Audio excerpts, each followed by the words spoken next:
If you'd like to take your seats, please. Those of you who are planning to sit down, please sit down. So a few things just to run through. As I mentioned, we're recycling, so if you're taking water, please drink it all, or tip it away before you leave, and put the bottles in the recycling boxes. They're on the aisles at the side.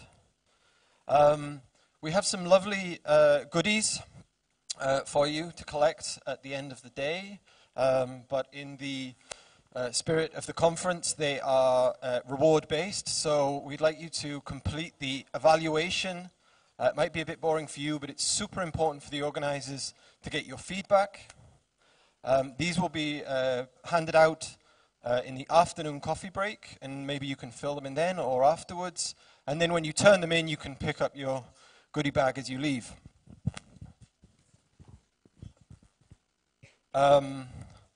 If I can encourage you when you're asking questions, less is more. Be to the point. If you have any longer questions or discussion you'd like with any of the panelists after the session, there'll be plenty of time during lunch and the coffee breaks in the afternoon. We're also live streaming, so please no swearing near the microphones. The bags that you've picked up, I'd just like to give a shout out to the people that provided them. They're MNVO Zvezdara. They're an association that provides support for young people with learning disabilities. So thank you very much for those. And next up we have Pascal from Indiegogo, who apparently needs no introduction. So if you'd like to take the floor. Take some pictures.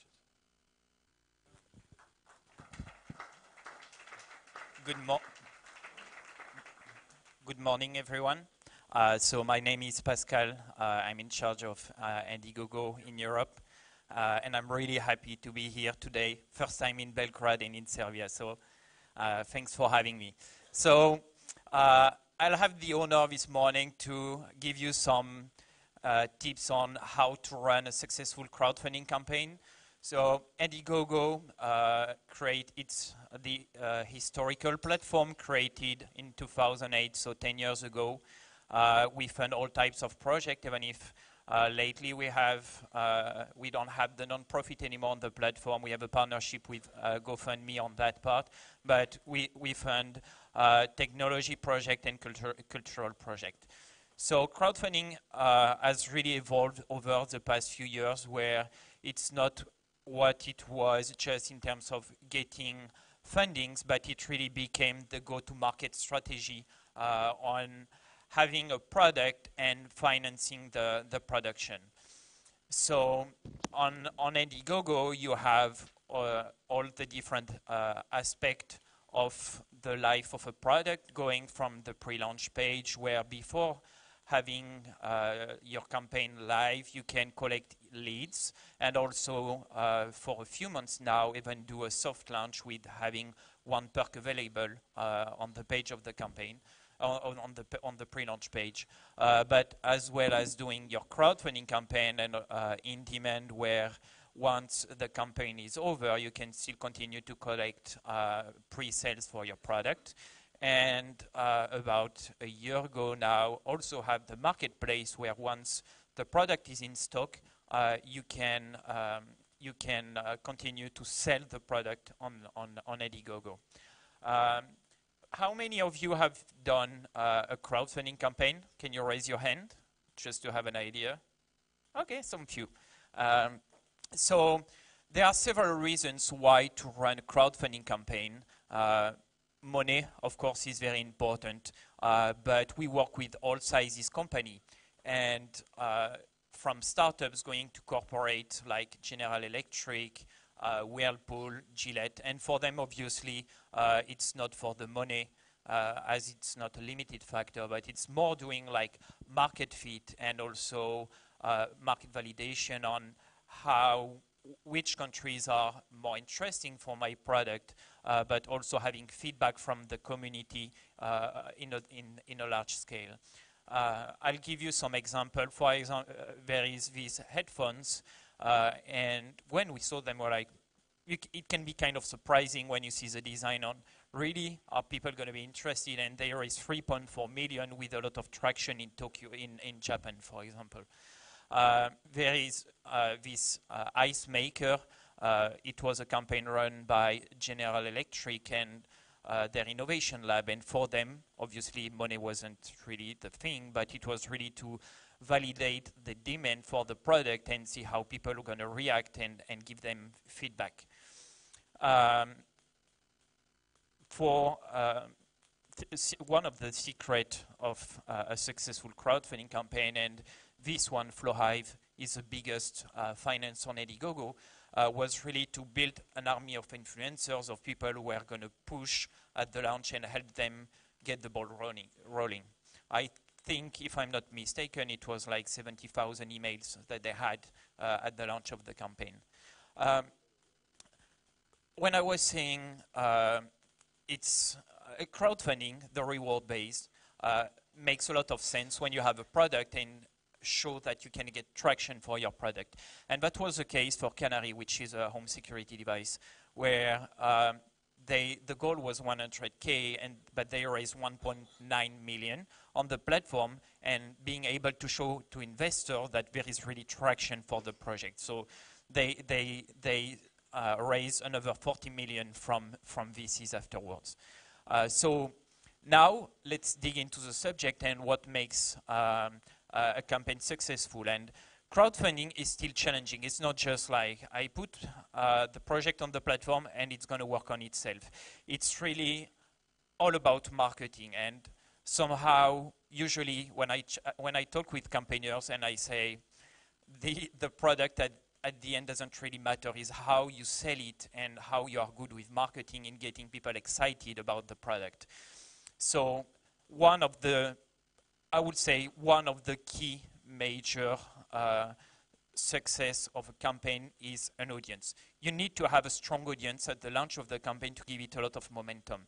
That's really what's going to be the determinative factor for the success of the campaign. And to give you a number, is 5% is the conversion rate we've seen on a targeted email list of people who said, yeah, I'm interested in knowing when you will be live, and I want to support you. And 5%, that's the conversion rate. So imagine you manage to build an email list of 2,000 people. That means more or less you'll have 100 backers at the launch of the campaign. And with that community, you need to at least reach 30% of your goal within 48 hours to have a chance to succeed and reach your final goal. That's basics numbers that we usually recommend. For me, the 40% is not automatically the displayed goal, but will be the internal goal. Sometimes can be different for some of the companies that are expecting to raise, I don't know, 100K on the platform, but are only displaying 50K. And one of the common question I also get is, when should I start to prepare for the campaign? And since it's mostly based on having a big community, and building a community takes time, the answer is now. For several reasons also, because building a community, it's not just for the campaign.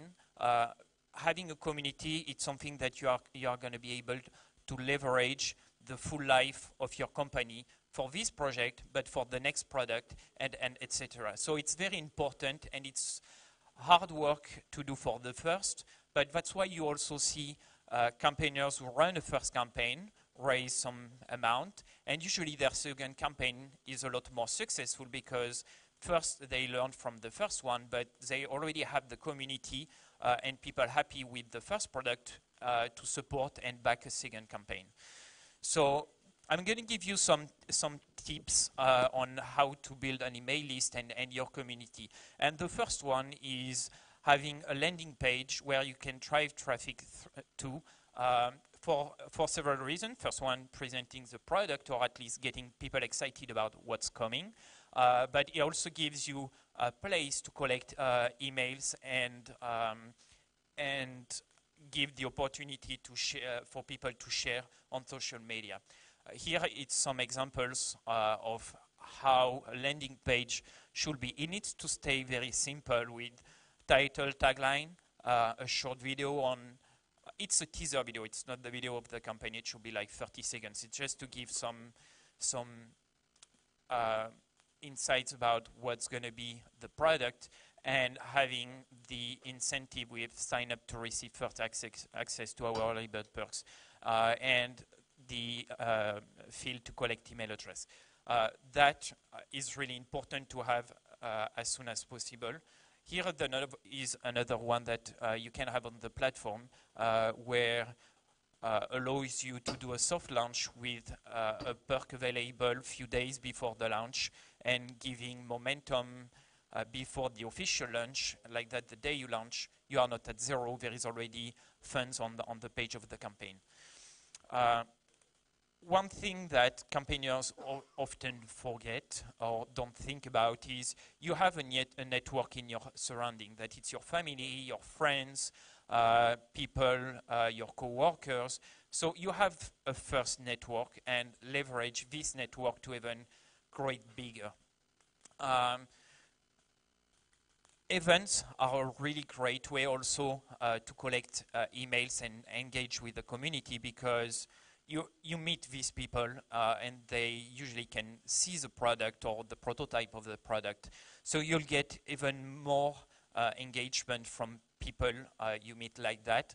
And also you spend usually money to go to events or to be an exhibitor. So why would you miss on gathering and collect emails from all these people? It's very easy. If you go to a B2B conference, business card. If you go to a B2C, like a fair, something like that, just take an iPad or a paper with a table on it and just ask people to write down their email address. But don't miss on collecting all these contacts. In your community that you are building, it's, how to say that? You have your community and they can help you to grow even bigger. So there is something very easy as just like email to a friend or include a link to share on social media. It doesn't require a lot of effort, and there is no, in building a community, there is not like one big thing. It's just a cumulative effect of several little steps, and that's one more to add to your list. Social media, building a community through social media usually means having content and interesting content regarding your product or the subject. Here, social media is the second most effective method of driving traffic on the platform after emailing, and it really helps in raising more funds through while the campaign is running. But here is an example for a portable stone baked pizza oven, and they really had this funny content in order to engage their community, either by giving recipes about pizza, or even have fun images for holidays and stuff like that. But at least it's engaging with the community and finding ambassadors who are not only interested with the product, but with the project in its globality. Host an event. It doesn't require automatically a lot of effort, but gives you the opportunity to meet and engage with the community, just doing like an informal drink at night and present the product, but also talk to your community and have their feedback. Cross-promotion, it's something that is done mostly during running the campaign, where you have an audience, and usually it's more like a niche, or it will depend actually on the product, but cross-promotion will be finding another campaigner who is running a campaign for a product that is going to have the same audience but is not competitive, and each other can talk about their product as a cross-promotion. And like, for example, I run, I don't know, a wine, like in the example before, where it was a connected aerator for wine, and I just need to find another campaigner who is running a campaign for also wine product that is not competitive, and we can each each other talk about the other campaign. That's pretty powerful. The press, obviously media, should be a big part of the strategy. Press in its larger sense, that it's not just like media, print, but also bloggers and influencers who can really get the ball rolling. I'll summarize at the end for me the 3 key elements, but it was just to give you some insight. So press, on the page of the campaign, it's really important to have a press kit for journalists to have all the informations. I would say press, it's called PR, and for a reason, it's relation. So don't wait to have your product ready to contact press and be like, hey guys, we are live and can you talk about our product? That doesn't work like that. It's relation. So I would say contact the people. First, look at who is going to be interested in writing about your product and your content. People, for example, in robotics might not be interested in talking about fashion. So also address the right people, but engage before, start the relation before, in order for them to know you and that it's going to come like that the day you are asking for them and talking about your product, they'll know you and you are not just like another PR press they are going to get. The digital ads are very big piece of it on the platform. I think they are, for me, you have 3 key elements on a successful campaign: audience, press, and ads. So I would say that the community helps you really launch and have a strong launch. And media and ads are going to keep the ball rolling and bring new backers to the community. Here are some resources, some titles of articles that are really helps on how to build an email address. I put you the source, but you have my email address at the end of the presentation, and you can shoot me an email and I'll send you the links. And one more for the road will be always do A/B testing. Like I said, running a crowdfunding campaign is all about marketing, and in marketing, a lot of it is doing A/B testing.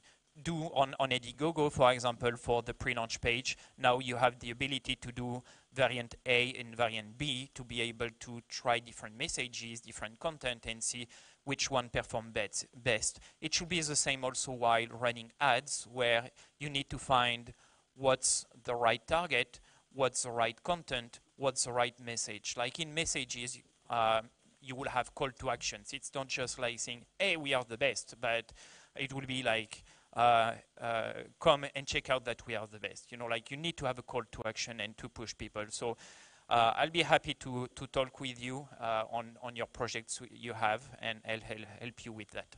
Thank you.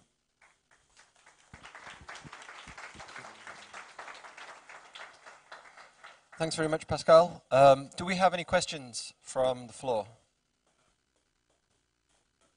None?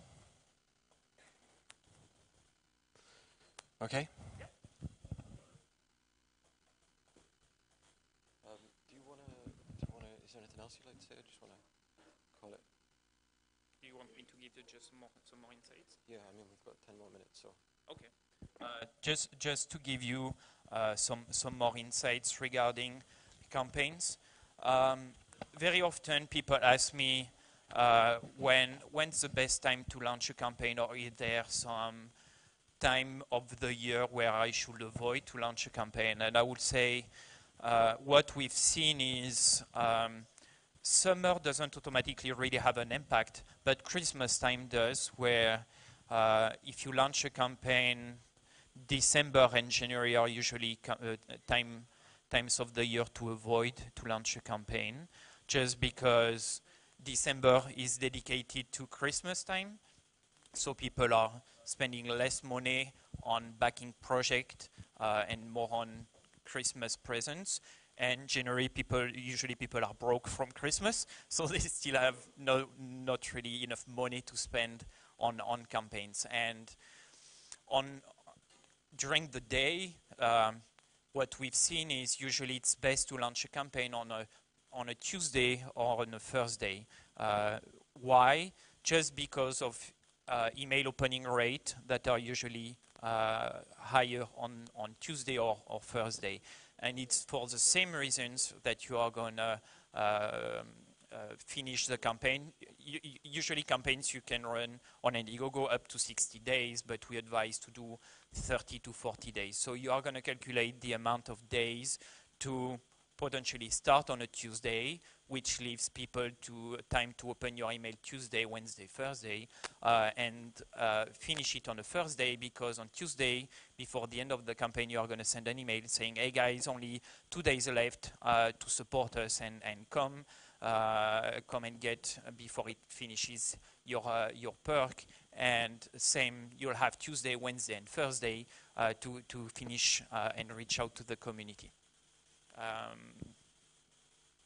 That would be more or less usually the common questions I get. I would, since you're evangelizing for Indiegogo, we can maybe talk about the competition and what sets Indiegogo apart from other crowdfunding platforms. Yeah, I would say first we are the only global platform where you can run your campaign from anywhere in the world. The only one that has also the full spectrum of sales going from pre-launch, crowdfunding, and marketplace. Also in terms of marketing tool, where in the back office you have the pixel tracking, allowing you to retarget your visitors. We have the secret perk where you create a perk that is not visible to visitors, only people who have the link to this perk. It's in constant evolution in terms of features for the campaigner, like having the pre-launch page, but about now, I think it's about 6 months ago, where now you can have the soft launch with the perk available on the pre-launch page. So it keeps evolving on what are the needs of the campaigners, but also trying to do on the backer side to make the experience more enjoyable. Like right now we have it as a pilot to have also currency changing depending on where you are located. And we run our first campaign with Gillette, where now the goal is not the amount of money raised, but it was in number of perks. And we've talked a lot about, or you've talked a lot about networking and communication. How much do you communicate with the other platforms about innovation and about where things are going? Does it really work within the organization independently, or are you listening and talking to the wider field? No, I mean, I don't really have talk with other platforms. I mean, not that I don't want to, but it's just I rarely cross paths with them. Okay. Yeah. Okay, thank you, Pascal. My pleasure. That was Thanks super for having interesting. me. We have, if we can now prepare the next session of speakers. Vladica.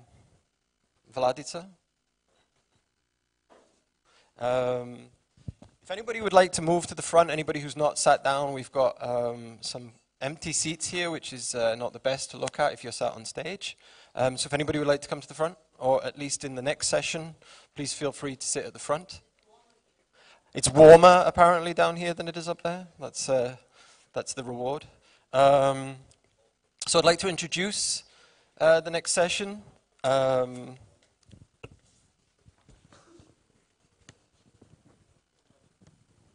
So speaking, we have Jasna Atansievich, hopefully I said that correctly, who's the former lead of the National Secretariat for Public Policy, which is involved in providing expertise to the government on regulation and policy development. At the end, we've got Nathan Koshal, who is the director of Catalyst, and Donatia Doresa, Yep, and formerly worked for the German Marshall Fund, so lots of interesting experience. We've got Mirolu Ristic from the Belgrade Stock Exchange, who's going to bring some technical expertise about the frame in which equity is working. We've got Nedeljko Mirosavljevic from the Center for Technology Transfer from the University of Belgrade, and lots of interesting experience internationally with various associations. And moderating our discussion, we've got Vladica from Brodotto, who will be guiding us through the discussion. There you go, take it away. Okay. Thanks, James. So what we wanted to do with this first panel of the 5 you'll be able to listen to and pitch in today is we wanted to bring back the lights to what's happening in Serbia, where we are now in terms of not just rewards-based crowdfunding, which is our key kind of focus here, but also what's happening in donations-based and in equity now that this trend is also becoming more popular with our startups and SMEs.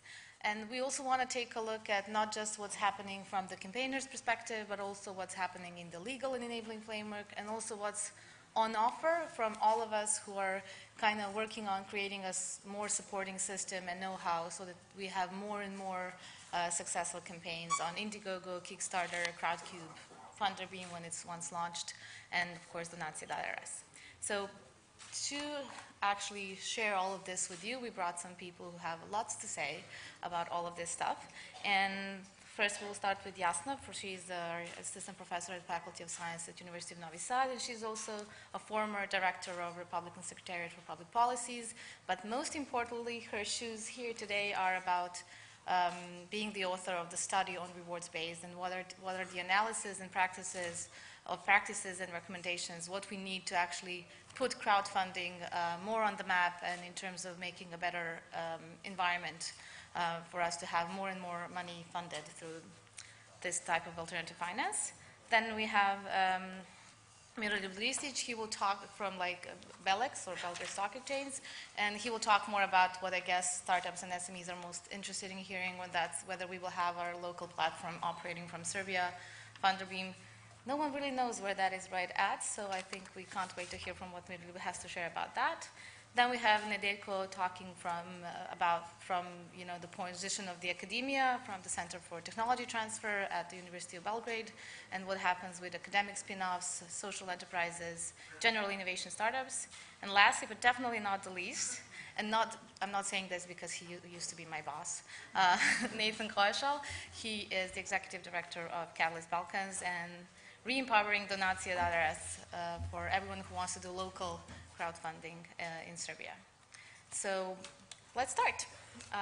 We promise to try and keep enough time for you guys to ask questions as well. You can keep my word to it. But let's start with the first and usually most expected question, and that's what's the actual importance and relevance of crowdfunding in Serbia based on the experience from last year. First, Jasna, if you can share, you've also spent 6 months of work trying to put that to paper. So what does the data say? Well, before talking about data, before quantifying the relevance, I feel the need, and after having heard the previous keynote speech that it's all about marketing, I feel the need to distinguish some typical campaigns in reward-based crowdfunding. And in order to talk about the primary source of relevance, both for organizers and for the broader community, for the economy, for the society, let's distinguish 3 types. First would be non-for-profit, usually campaigns in the area of art, culture, social entrepreneurship, community initiatives. Here, when we talk about the relevance, it's the complement in terms of financing. Of course, it's always about getting some money to do something. It's the, on one side, perfect complement to budgetary financing, which is usually scarce for these purposes. It's never enough. It's, And this is the good way to find a complement to finance some public goods, some initiatives that are of public interest. On the other side is a very good mechanism to check the public will, unlike the state, which is assuming by decision of the machinery of the state what is our public priority, what are our preferences here. We have a perfect mechanism to check these preferences. Then I will quantify it for Serbia in this or another turn. The second type of typical crowdfunding campaign are those that are potentially profitable, and we can define it as startup, usually in the area of high tech, or some innovative ideas, some gadgets that can be commercialized one day, but in the moment when we are organizing a campaign, we still don't know. We already have some experience or no experience. These potentially profitable projects are benefiting from crowdfunding in a way that this is one of the very few sources of financing in such an early stage of business development. If we do not have business angels here, we should rely on crowdfunding. Then it's irrelevant from the other perspective. Again, it's also a way to test the market, to check whether we would have the market for our product. And then the third type is the typical third type of campaigns, which probably collect the major portion of the money in the crowdfunding market, are those organized by major companies, which are trying to launch a new product. And this is for them, on the first place, relevance, as we have heard, not for financial purposes, for motives, but for as a way to test the market, to check the relevance of their idea, and to have the network of potential customers. Let's, before quantifying, probably give the word for others, and then we can say something about the Serbian market. Okay, so let's start with the first type, so the nonprofits, charitable campaigns. So, Nathan, you have the numbers, not just for Donacija.rs, but also for everyone crowdfunding for the Serbian context outside. So what's going on? So I would just, first, congratulations, Jasna, on a fantastic, the summary is really both what you've said, but also the actual report itself and your set of recommendations, I think, are really spot on for what are needed in reward-based crowdfunding in Serbia. So congratulations on that. The perspective that I'll give is indeed from the nonprofit perspective, and there's one thing I'd like to add in, and that is if we're talking about the backer being from Serbia. It gives the crowdfunding and the relevance of it gives the opportunity for the Serbian donor, backer, consumer, however we're going to place it depending on the type of crowdfunding investor. It gives them the opportunity to participate, which is something that hasn't existed prior to crowdfunding coming into play here in Serbia. So it validates the product, it validates the nonprofit, it validates the company, but on the other side, it's about having an opportunity to participate. And I think that that's very important in an environment where payment methods, opportunities to use your credit card, to pay online, these types of mechanisms are relatively new, and individuals may not feel very comfortable doing that, and yet we now have opportunities where individuals are being asked to provide a backing to a particular project, a particular product, and so it's that two-way element I think is important to lay out. You are correct, Vladica. We did do a quick assessment of where nonprofit or donation-based crowdfunding stands. And first off, let me represent Donacija.rs Donacija.rs, the local crowdfunding platform that any nonprofit in Serbia can take advantage of. So that's number one, a little plug. But we did look at other global platforms.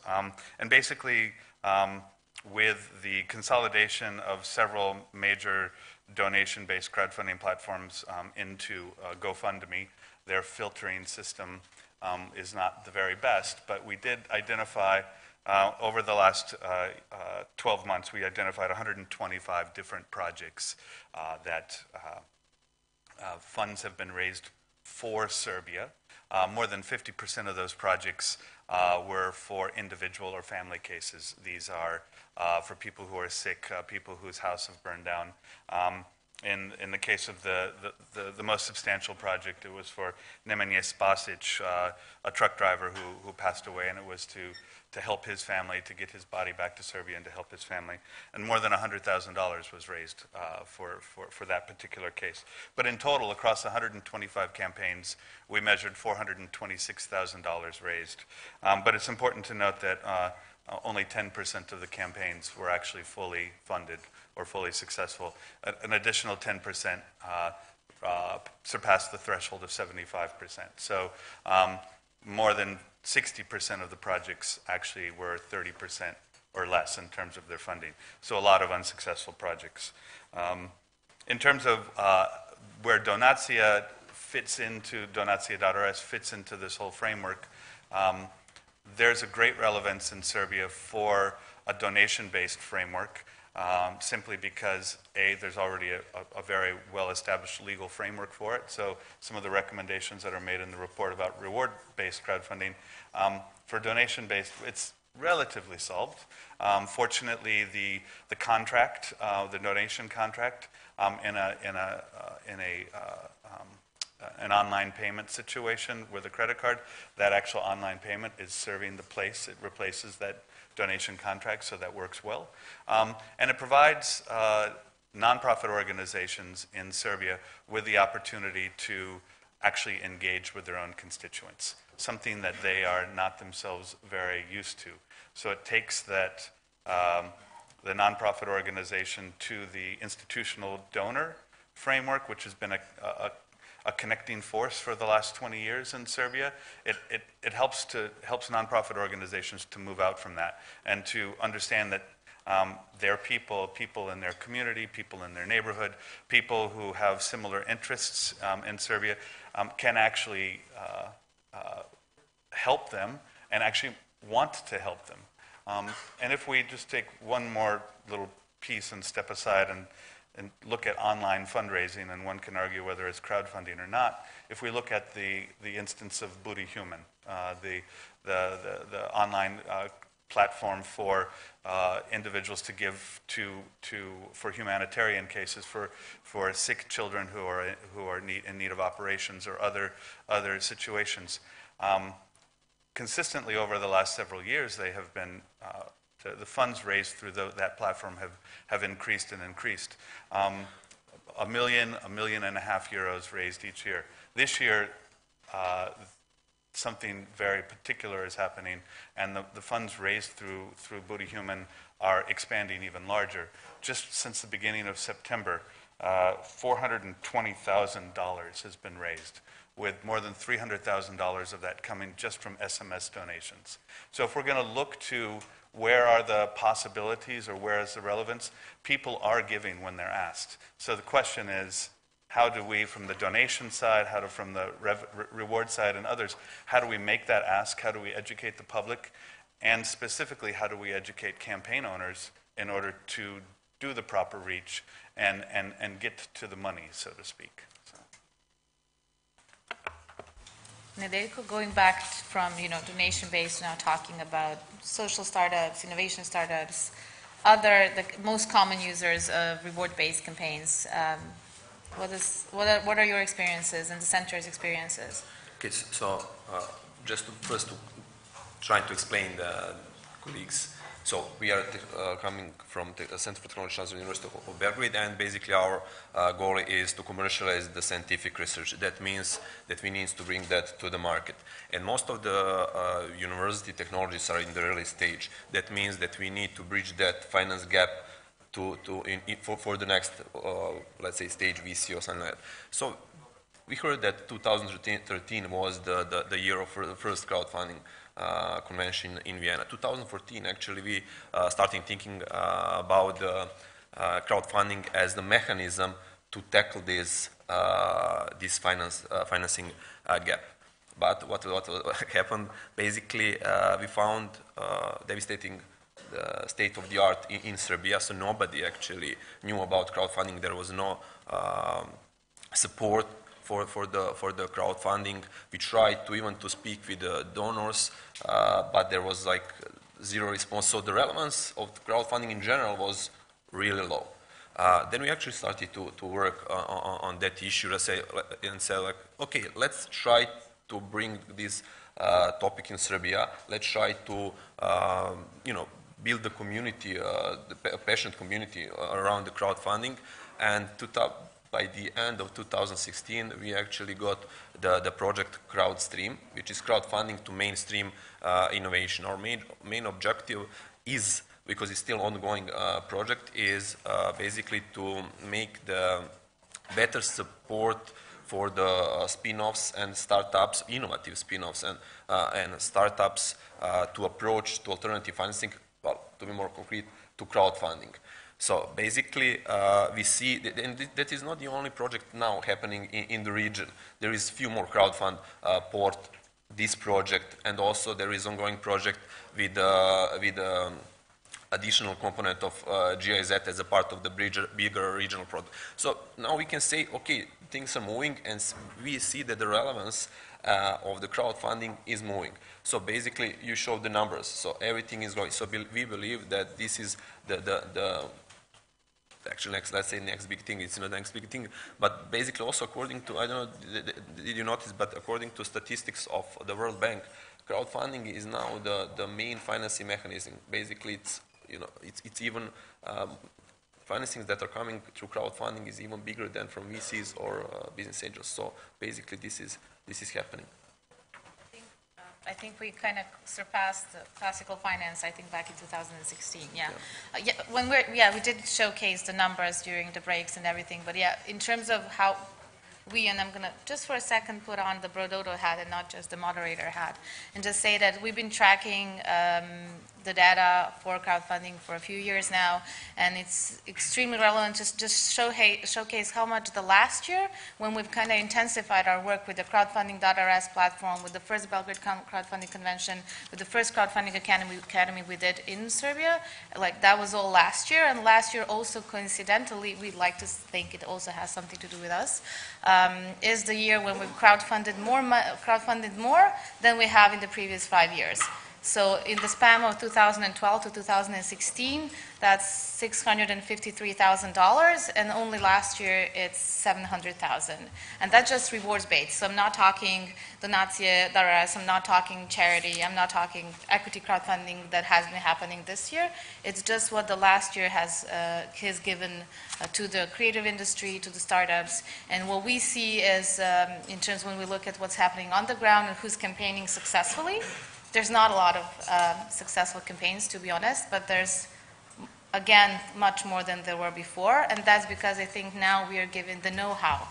The Crowdfunding.rs is a platform where you can find out everything you want to know about crowdfunding. There's educational videos, there's blogs, there's the study that Jasna did is also available there in Serbian and English, so we are trying to put the know-how out there for everyone who wants to be doing crowdfunding. But then we've also noticed, and this is why equity crowdfunding has become a part of this topics this year's conference, is that there are people who are, have passed this initial stage of seed funding and need more money to further develop their businesses. And that's, I think, that's where Belgrade Stock Exchange was also at last year when you guys started working on bringing in the Funder Beam as an equity platform to Serbia. What's going on with that? Okay, thank you for the introduction.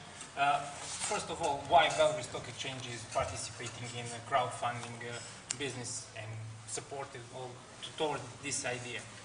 In general, in our essence, our core business, there is the same idea as in crowdfunding. So We are just much more complicated, much more regulated, and much more expensive way of crowdfunding. So we have the same idea behind. We are all trying to get financing from the crowd and try to establish an easy way for transfer the money.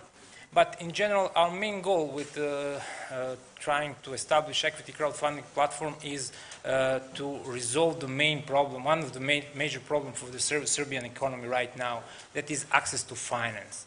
There was a study last year that was made, I think, by USAID, which stated that huge amount, something about 90% of total financing, external financing, is done through the banks.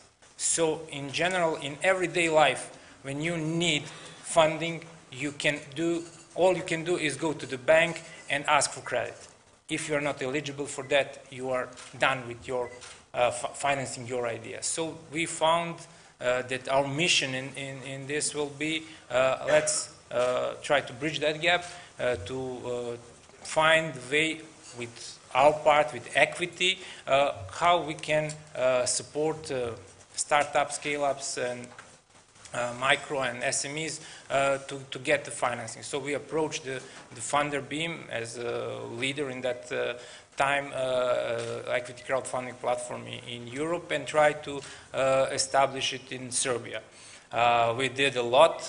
We have a general approval for doing business in Serbia by our regulator.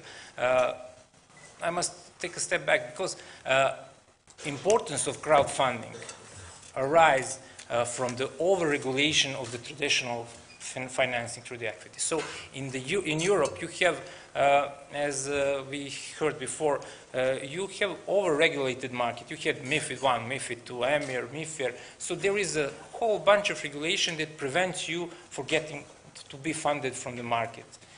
Equity crowdfunding is one way that you can find a solution easier, much easier. So we approach to the funder Beam, give them a hint to be present here in Serbia and try to establish first equity crowdfunding platform.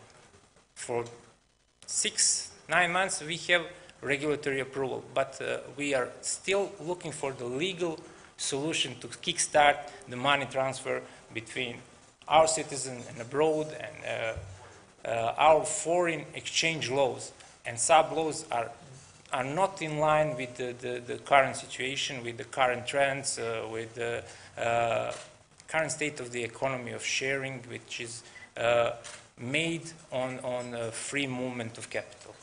We in Serbia right now don't have it. That is kind of speeding us along to the obstacles, I think. Yeah. But let's just talk a little bit about what's the current trend and what's the further potential. Jasna, if you can. Well, Larica, you quantified it very well. It's exponentially growing, although we shouldn't be satisfied with $700,000. It's good that it has grown exponentially from the previous years. But our estimate, based on analysis of the recent trends, is that it can be much more. This amount is still very comparable to some budgetary programs for the similar purposes, like grant scheme by Innovation Fund for innovative startups, which is annually it's about 2-point-something million euro. Then City of Belgrade has a call, and other local self-governments, they publish calls for projects in the area of art, culture, and community. Similar amount at about 500,000, similar to that of crowdfunding in 2017. But we see that it can be much more. One argument that supports this is if we take a look to the initial coin offerings that took place in this year for the projects that are innovative in the area of blockchain R&D, but they are in the similar stage of development as some of those that collected funds through traditional reward-based crowdfunding.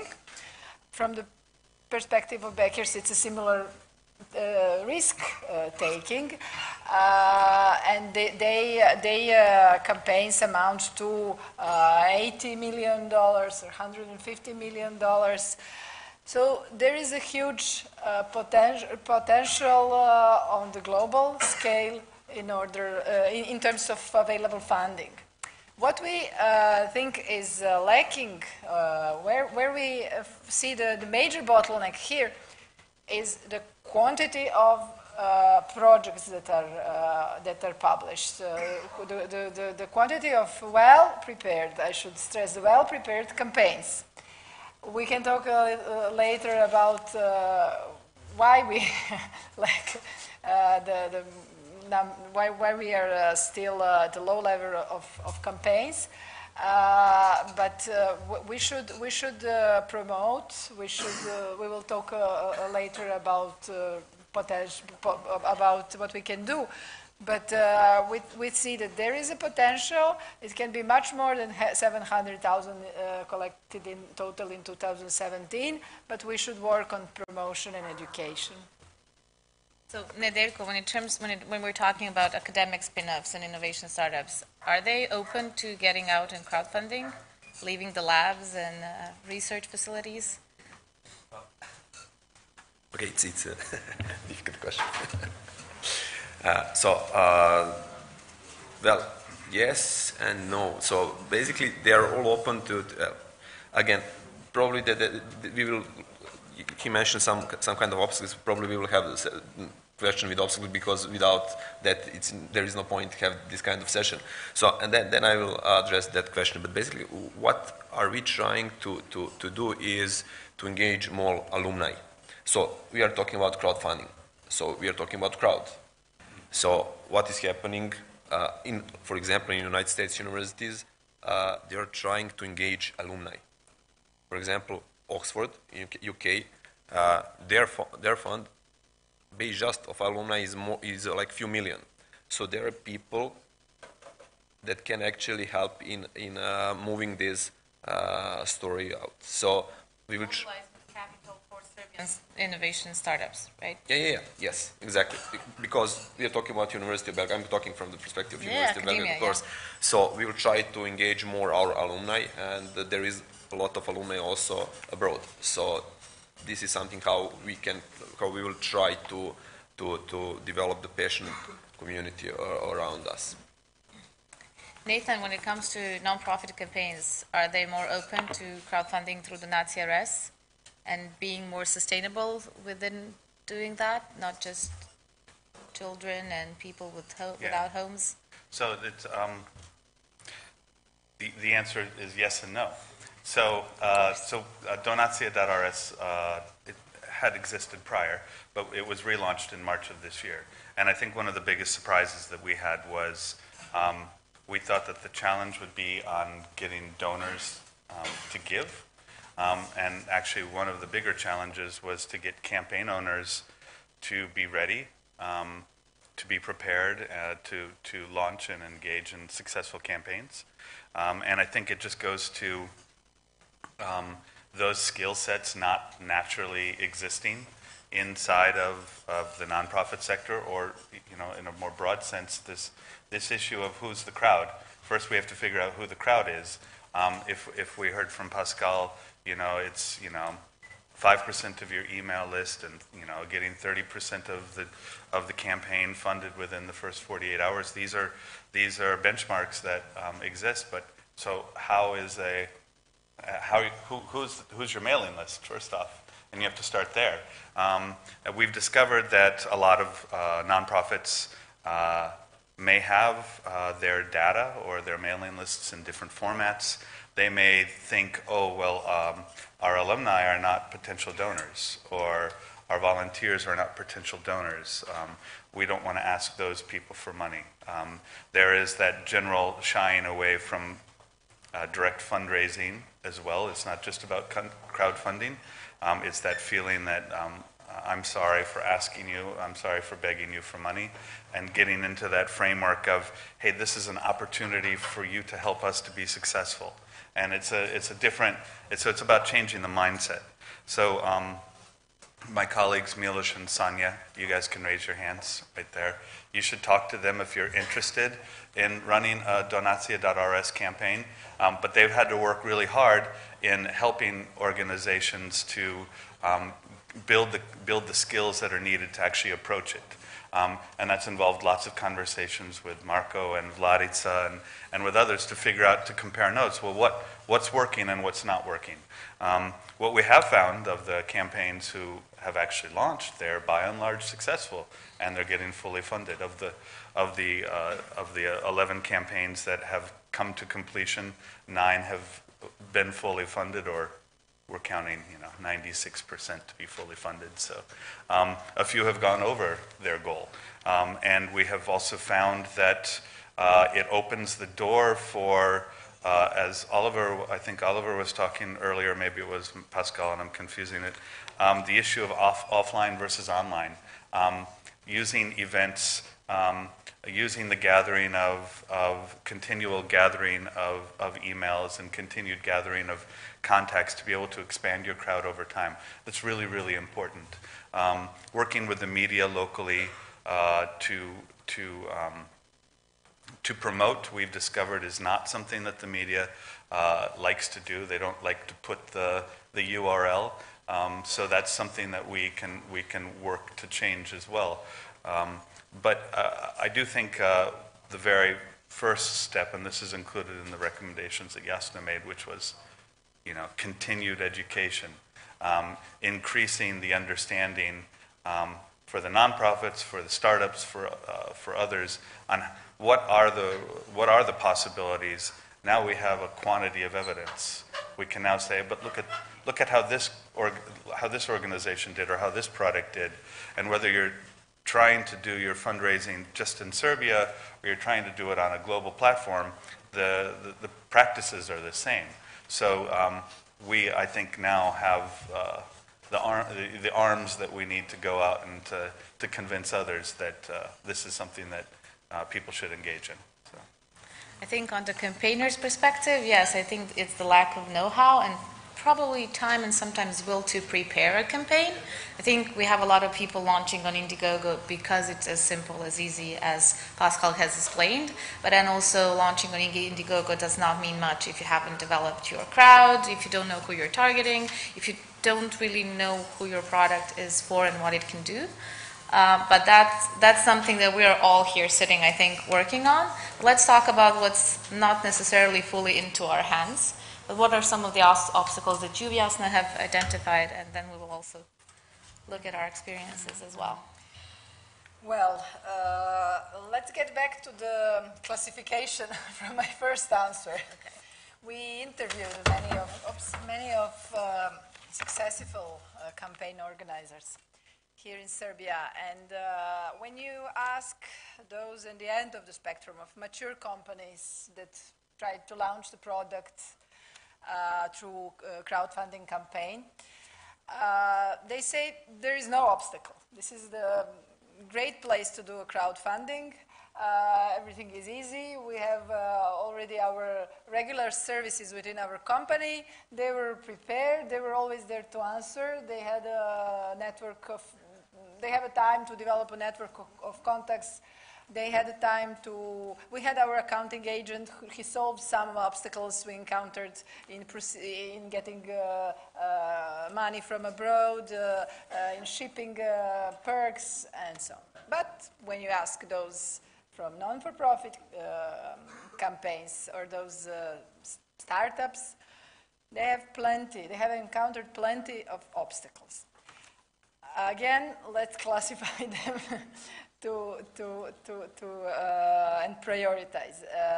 According to our insights, we can conclude that the most important obstacle is the lack of information, the lack of preparation of the campaign, of well-organized approach to the campaign preparation, And I would say a lack of elementary business knowledge, business literacy among the population that is organizing these kind of campaigns that I classified as non-for-profit and startups.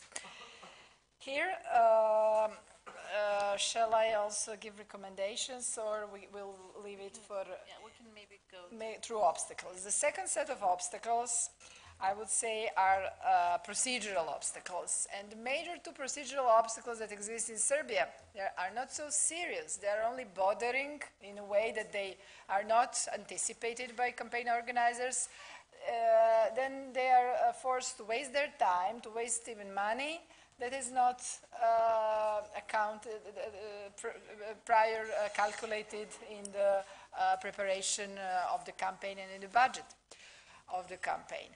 These are the the major obstacles, and in terms of policy intervention, they are really easy to to eliminate. One is related to the inflow of foreign currency, because usually campaign organizers from Serbia are presenting their campaigns on Kickstarter or Indiegogo or on some other platform abroad for reward-based crowdfunding, as in Serbia we do not have a reward-based crowdfunding platform. And then there is that problem how to get money in Serbia, because there is a regular law called law on FX payments, and according to this law, when the money is arriving to Serbian resident's account in Serbian bank, then he needs to declare the basis, the purpose of this financing that is arriving to his account. There is another regulation related to money laundering, which also imposes that bank should ask the account holder about, especially if it is above 1,500,000 euros. And this is this represents an obstacle, but in reality, although the authorities are ready to defend these procedures with their lives, the purpose of these procedures is for statistical reasons, and it dates back to times where our economy was much more regulated in terms of foreign currency outflows. The other procedure existing for the similar purposes that bothers our campaign organizers is related to the shipping of perks. It exists in a postal, national postal utility company, Pošta, where every pošiljka, every package needs to be submitted in open, so that the employee of the customs, which sits in the postal office, should do a so-called customs verification procedure. Customs is related to the inward import of goods, not to the export, but this procedure is called so, and it probably also dates back from the time when we were afraid that foreign currency would not enter the country if we are exporting something.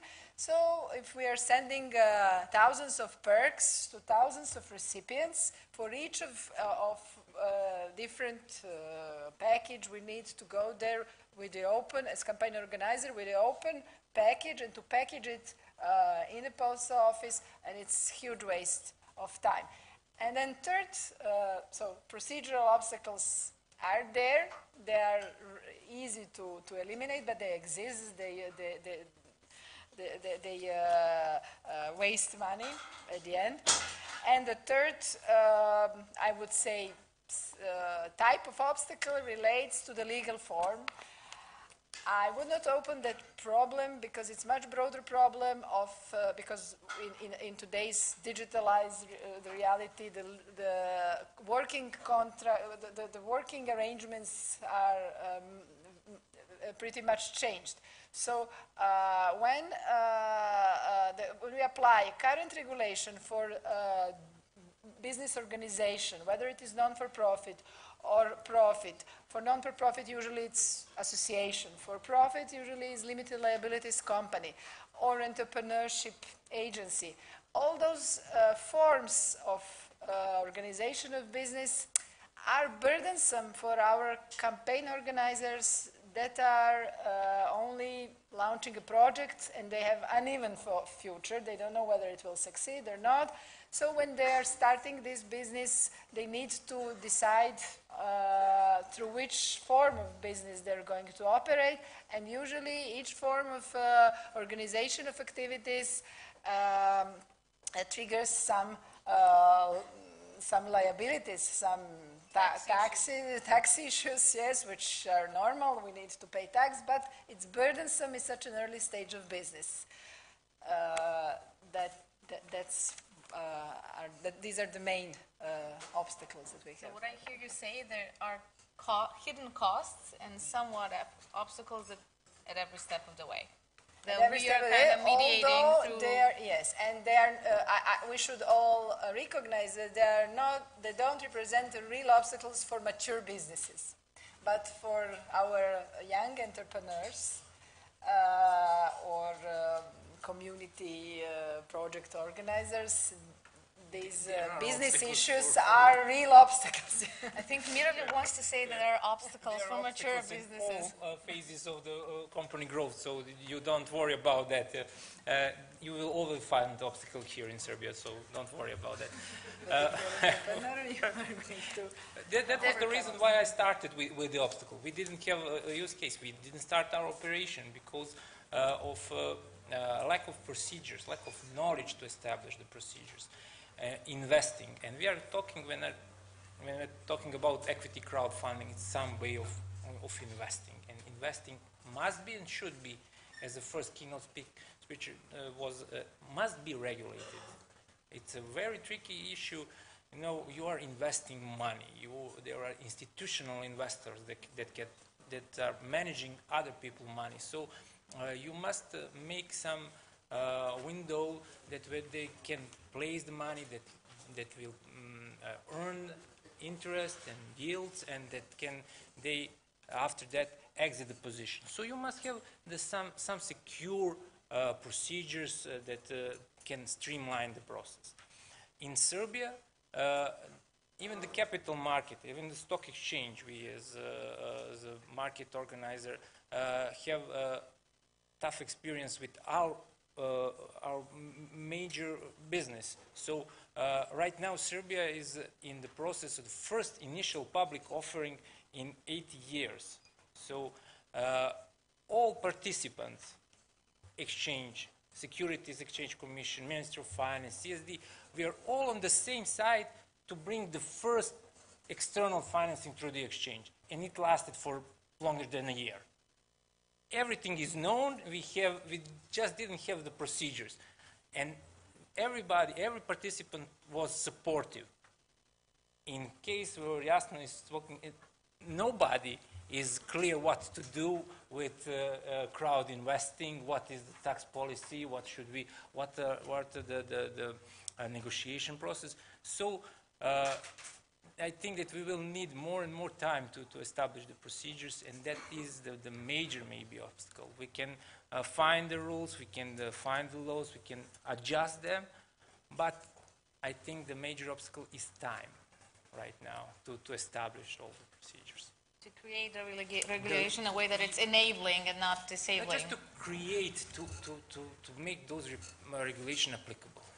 That's the major. We can always find a good law in neighborhood and try to implement it here. But we are always trying to implement it. Okay, so that's a lot about like laws and taxes and procedures, yeah. But I think we are finding, I mean, the $700,000 from last year definitely show that people are finding ways to deal with this.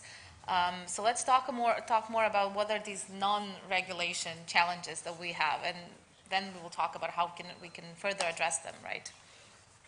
Okay. Basically, I agree with Jasna.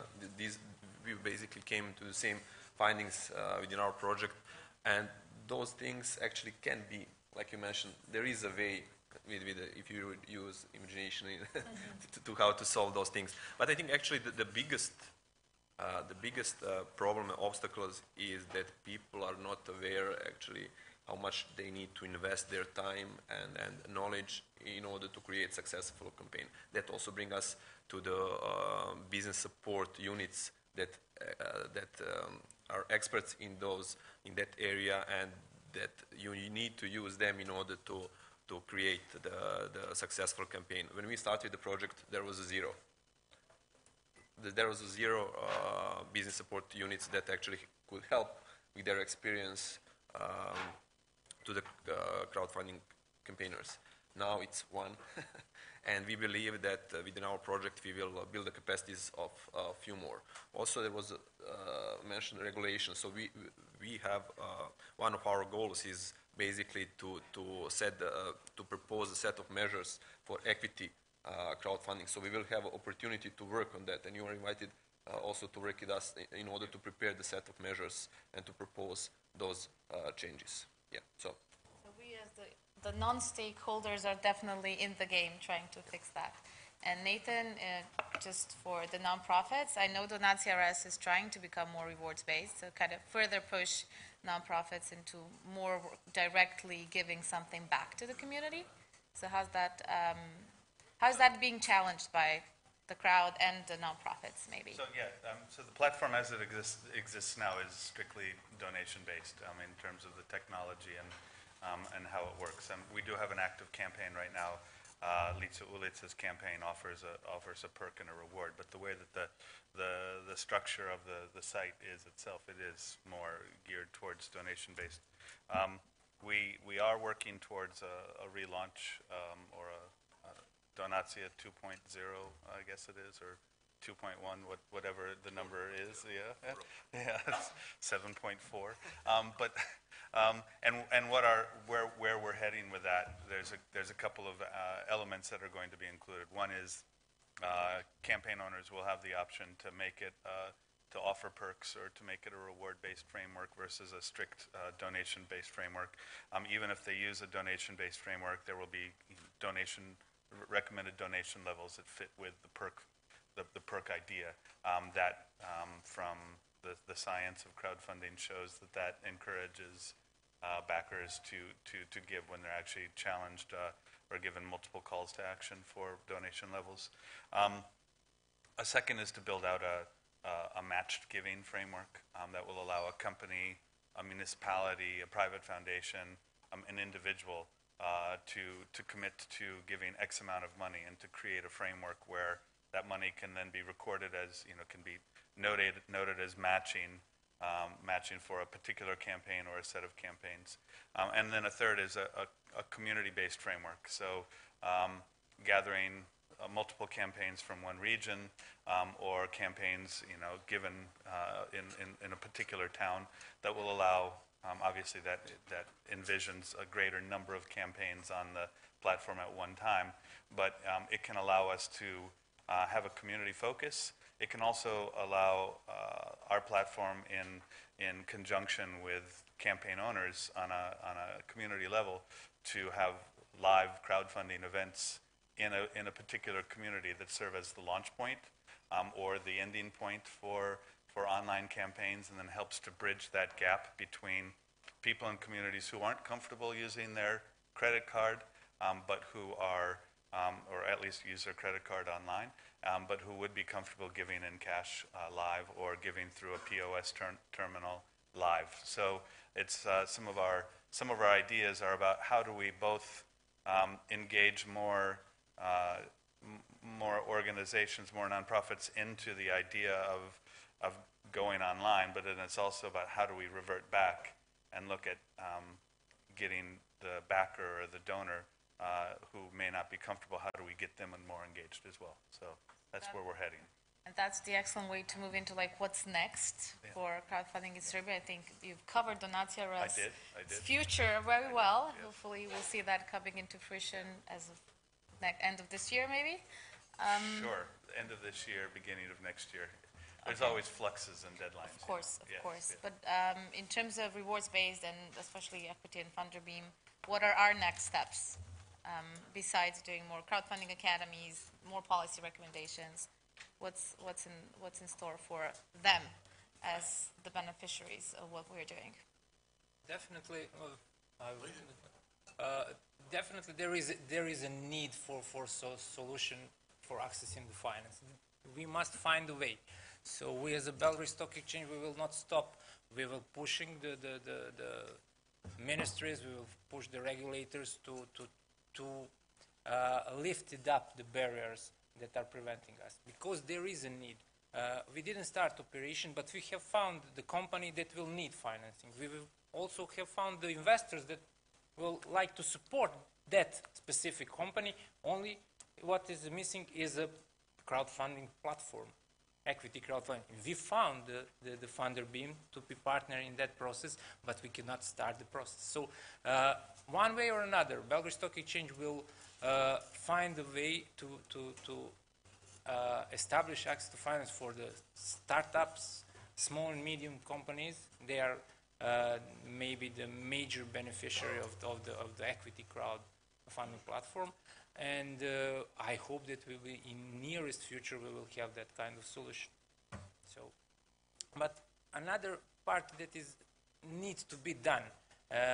If you want to have the good equity investing and equity crowdfunding, also you need to make environment investor friendly in all aspects. You must build the whole infrastructure. You must support the VCs, private equity, equity investing, so in all aspects. And the best way to do is tax policy. You must find the tax incentives for people who are like to invest in small, especially small and mediums and startups.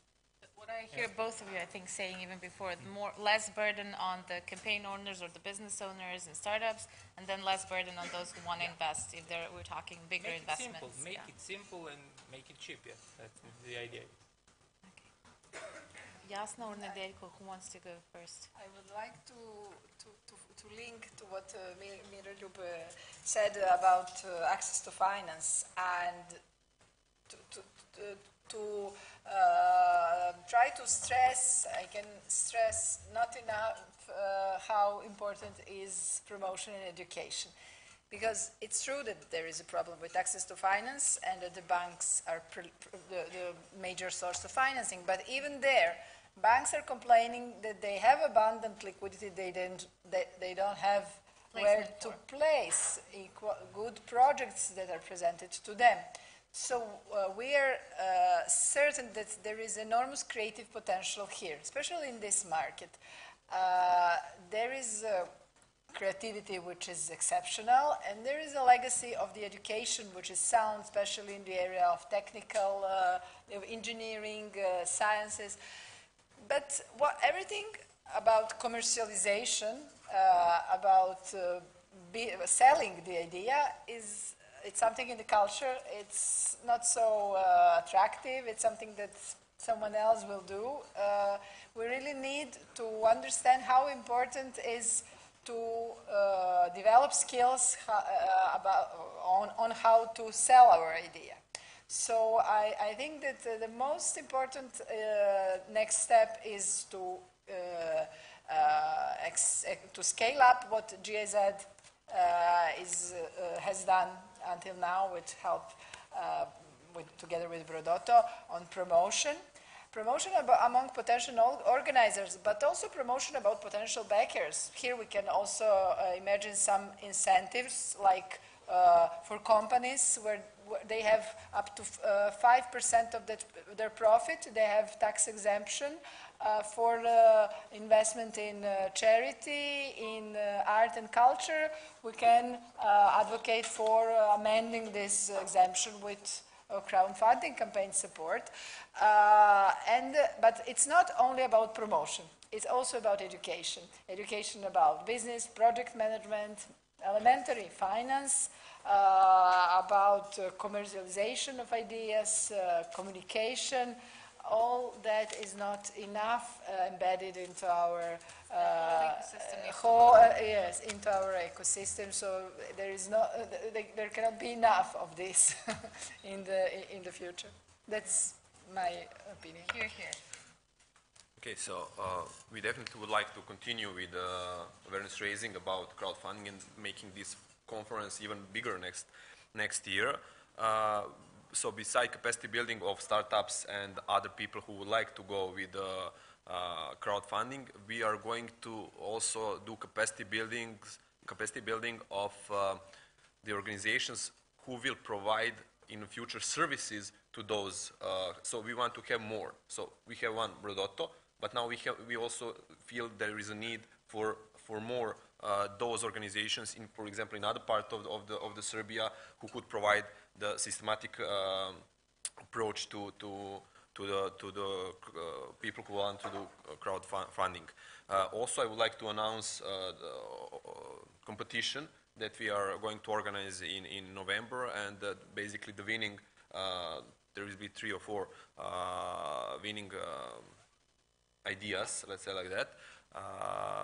We'll get the voucher for the making video or some support for doing the crowdfunding, their crowdfunding campaign. So this is something that we will focus in the next few months. That's the way you incentivize academic spin-offs Yeah. to kind of push them into crowdfunding. This will be open to everyone. Okay. So it will not just be for academic startups, it will be open for everyone. So all good ideas are more than welcome to join the competition. Okay, and I think we have some time for questions. I don't know where James is, but while we are waiting, are there any questions? No? Okay, then maybe we can sum up. I think there's a lot of things going on. I think this crowd also shows that there's a lot of people who are already preparing to do their crowdfunding campaigns. In the afternoon, we will have people who have successfully crowdfunded in a way to share their experiences and know-how. I know it's important to hear it when we say you need to prepare. There's a lot of obstacles or procedures on the road which you need to be mindful of when you're preparing a campaign. But I think it is a bit different when we hear from the people who've actually done this. So they've experienced it on their own skin, especially the sending of packages and perks to the people who've backed the campaign. And I think we are, with this study and what James has done with us so far, we are definitely working on creating, all of us here, more enabling environment in terms of what we are giving as the education and promotion of it. But then we also need to build on the ecosystem more. If any of you... I would also just like to add that even unsuccessful campaign is a kind of experience, learning exercise of entrepreneurship. And it stays as a capital. We have a lot of those as well. Yes. If there are not any questions? Yeah, I actually have a question. Of course you do. Yeah, so we heard a lot about how much has been donated. How many people are donating in Serbia? What's the volume of people and how will that be increased? Should look at the numbers. But the top campaign from last year has had around 5,500 people backing it for a video game. But a lot of campaigns which are between 5 or 15, 20K have between, 40, 50 to 500. This is kind of the average numbers. And what do you know at the moment about the size of the giving community? Is this people who are multiple givers or is it individual givers for individual projects? This is a bit more difficult to track, but there's both. Yeah, maybe Jasna can share. To share one quantification that is that in 2016 the number of backers of reward-based crowdfunding campaigns that are from Serbia, according to data that is available, which is really difficult to get, and Brodotto put a lot of efforts in that, is 3,000 backers from Serbia. In 2016. In 2016, which is 0.03% of population, whilst in the United States, it's 22% of population that's backed. Several more million people. Reward-based crowdfunding campaign. Yeah. Again, prove that there is a potential. Nathan? And just from the donation-based side, so of those 125 campaigns that I spoke about, that are the donation-based campaigns. That's 4,750 donors in total. So it's important to note that these are campaigns that are focused around Serbia. About 90% of those campaigns are on global platforms, and we did not go through and check the ethnicity of each last name. So it's not, so I don't have the statistic about that. But then when you look at Donacija, the Donacija.rs platform itself, across the 14 campaigns, the 3 ongoing and 11 that are finished, is 420 donations from 365 donors. So there are some multiple donations that have taken place.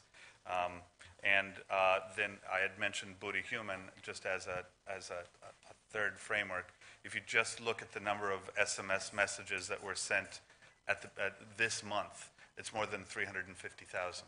So again, if we look at who's willing to donate and for what, I mean, there's different levels to look at it. It's just how do we scale that?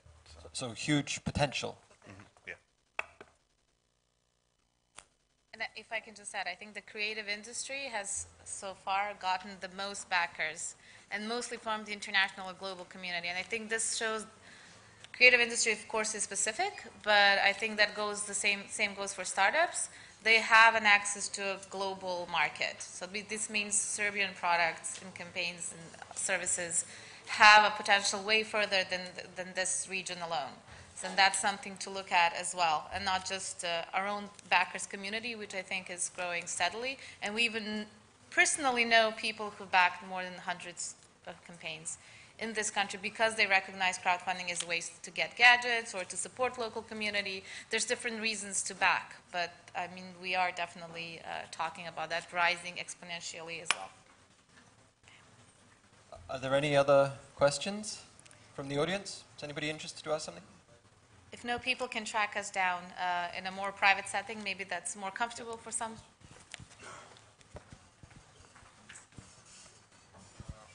I have a question for Mr. Miroljub Ristić from Belgrade Stock Exchange regarding equity crowdfunding. As I understood, the environment is not regulated yet, and there's no time frame in sight when that will be possible. From my experience at the moment, equity crowdfunding is de facto how to say, possibly in a way of LTD or DO company, where your company is limited to maximum 50 shareholders, where you can run campaign, and then in person people apply, and then in personal meetings, connections, contacts, you can arrange some sort of funding for LTD company. But at the moment, many companies, especially from online sector, are moving abroad because of that reason. And the most ambitious companies with good teams, because in Serbia it's not possible to go not only equity crowdfunding, but round A, round B, round C as in a developed countries. That's as I said before, there is no environment here for startups, scale-ups, for VCs, for private equity financing, and that is the problem. On the other hand, I would not say that there is no regulation. From my point of view, there is over-regulation that are preventing our companies to be funded here through the equity of crowdfunding. Where is the problem in our cooperation with Funder Beam and not starting the operation?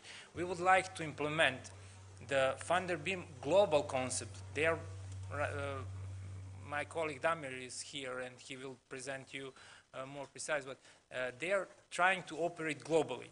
So we would like to implement procedures that will allow global investors to come here and invest in Serbia, our investors to go abroad, our companies to get funded from the whole network of the Funder Beam.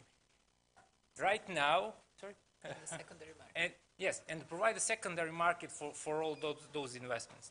This is not possible yet according to our regulation, not possible. And we are trying to lift that what is stated in the ethics law that prevented it. When will this happen? I don't know. I really don't know. It's beyond the regulation of the SEC, Belgrade Stock Exchange. But we all know that there is a very big problem in financing, and that our best companies are going abroad. Strawberry has a very good equity crowdfunding campaign. And we will talk about that in our equity panel, and I think James is going to kill us if we continue talking here. If you want to continue that conversation, please feel free. It's quite niche for the rest of us. Thanks really a lot for your contribution today. It's super interesting. Opened lots of interesting topics to continue now. Thanks very much. If I can invite the next panel to the stage.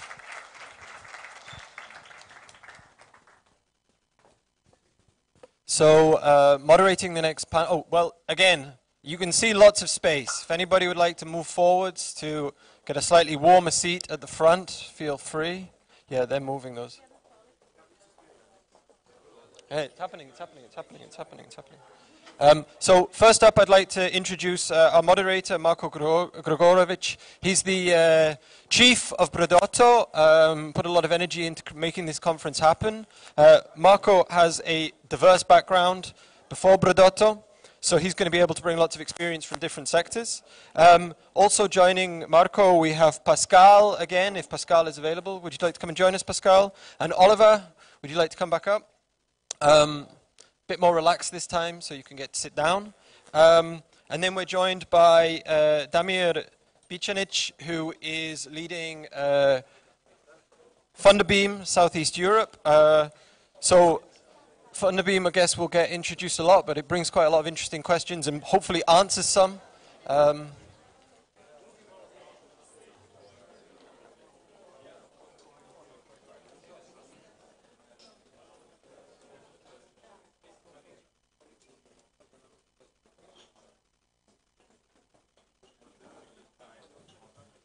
If you'd like to take your seats, we will move right on.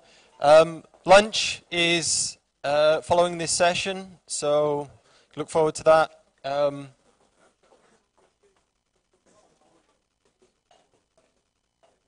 If I can invite you to sit down, we'll get on. Okay.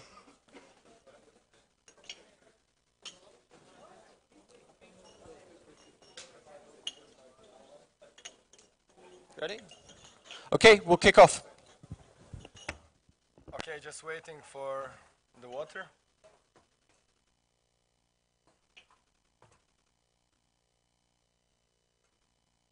So, hello everybody. We are about to start this European panel. You heard two of our three speakers already, so and Damir here will be able to present Funderbeam more in detail, and we heard about Belgrade Stock Exchange and how it's starting its cooperation with Funderbeam. I'm very glad that we have three organizations. One is 5-year-old, one is 10-year-old, and one is 2-year-old, I think. So we have a mix of age. We also have three different countries. We have Germany, France, and Croatia. And these organizations obviously operate internationally in Europe and in several countries around the world. So let's start with... okay, so first rules. I will try to make this panel to be dynamic, so our panelists won't have much time to go into details, but we will try to ask many questions. And this is where you come in also. If you have questions, raise your hand and we will try to integrate you in the discussion. And that's it from me now. So first, Oliver. So European Crowdfunding Network exists for 5 years already.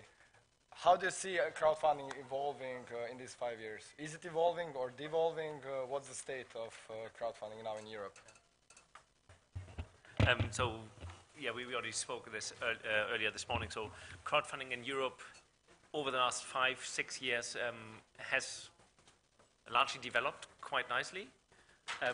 But the question of evolving and devolving is also true. We've seen that segments of the market that were growing 5 years ago are now declining in terms of amounts raised or number of transactions in some markets. But overall, we also look at crowdfunding and then have to broaden the scope of it and say, you know, what is crowdfunding, what is not crowdfunding. For reward-based crowdfunding, we've seen, I think, a continuous growth and strength, though limited to a small number of platforms. So usually you would see one strong or maybe two strong platforms per country that have developed. Then you have players like Indiegogo, obviously from the US, but also being fairly active here and offering access to capital for European ideas. So on the reward-based side, that has been the driving factor. Local markets, national markets, sometimes special interest markets, often now already supported by technology development in cooperation with banks.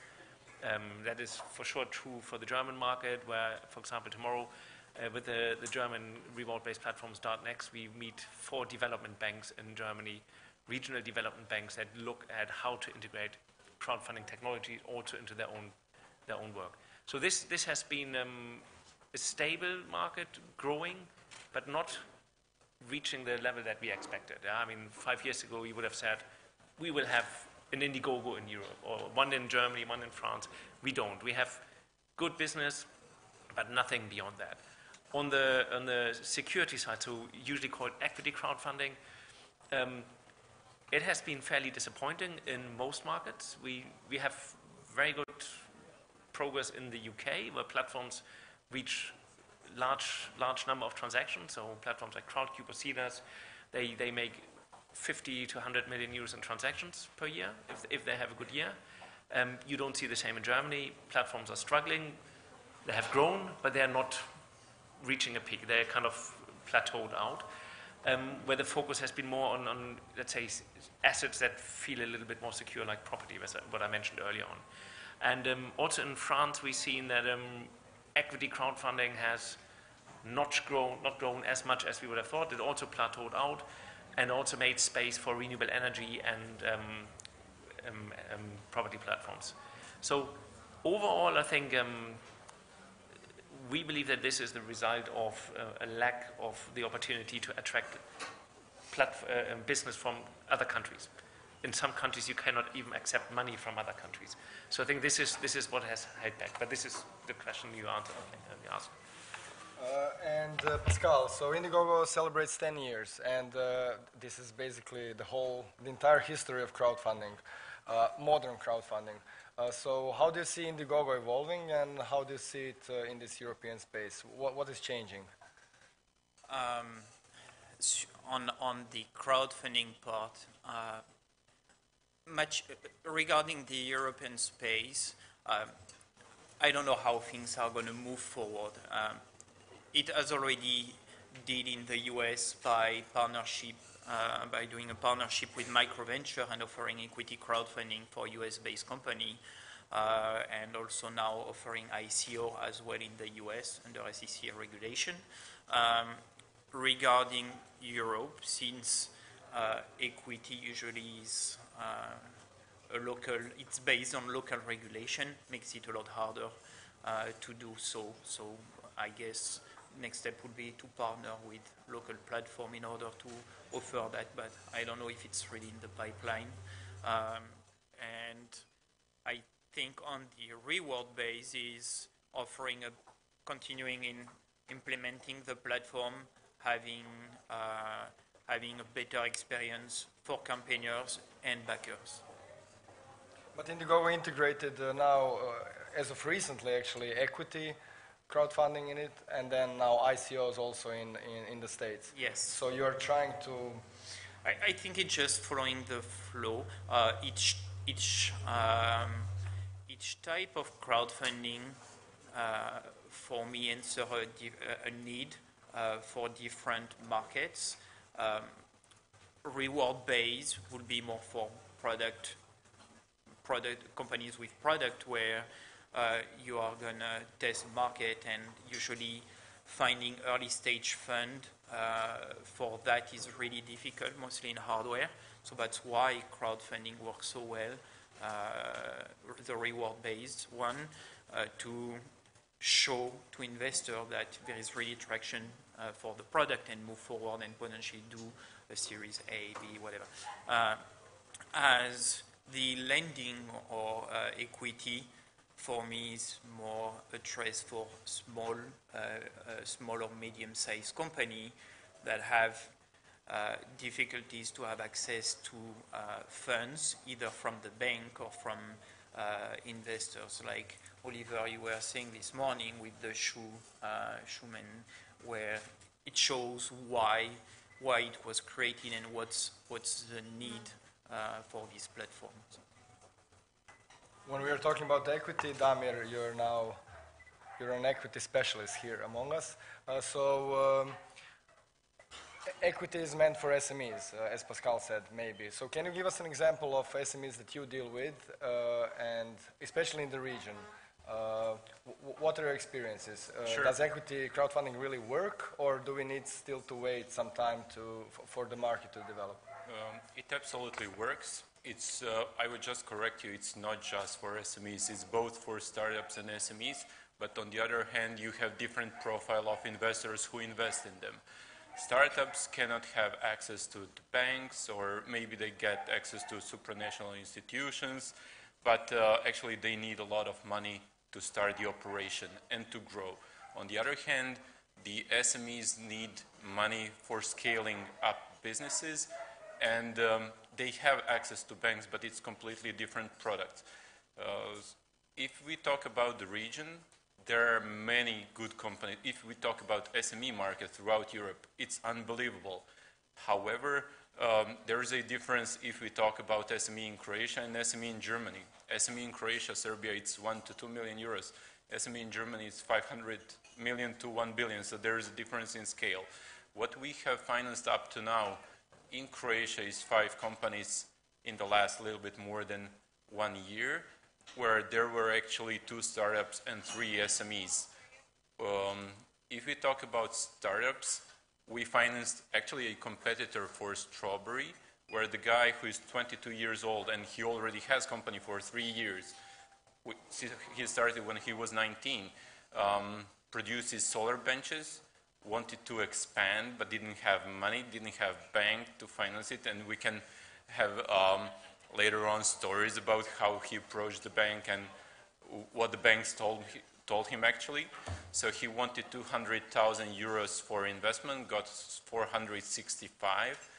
Later on we financed a true SME company, which is Sensa Consulting, which reached 666, so it's 666, devil's number, of equity for purchase of another consulting company and expansion. Aspida with TV rights as a third. Fourth is the biggest one actually in the region, and this is Medvedgrad Brewery, craft brewery, which has 30% of the market share. And here it's a typical example of what the, not just crowd, but bigger investors and crowd can bring. They have 30% market share, and their problem is that during the summertime, they cannot fulfill the demand. There is more than 20-30% demand that they can produce. They grew 3 times, but said, we don't want to go to the bank because we have bad experience with it. We will wait for 4 years and then build another brewery with our internal cash flow. But then again, if they wait for 4 years and now it's very popular to drink craft beer, maybe they'll skip it out. So we launched the campaign, which was filled in 10 days, 1 million euros. In 6 months' time, they constructed and are constructing the new production facilities, and everybody is happy. However, it's a different product. When you have a startup, then you invest into pure equity, and I wouldn't say gambling, but you are looking for multiples, ideally times 10, times 100.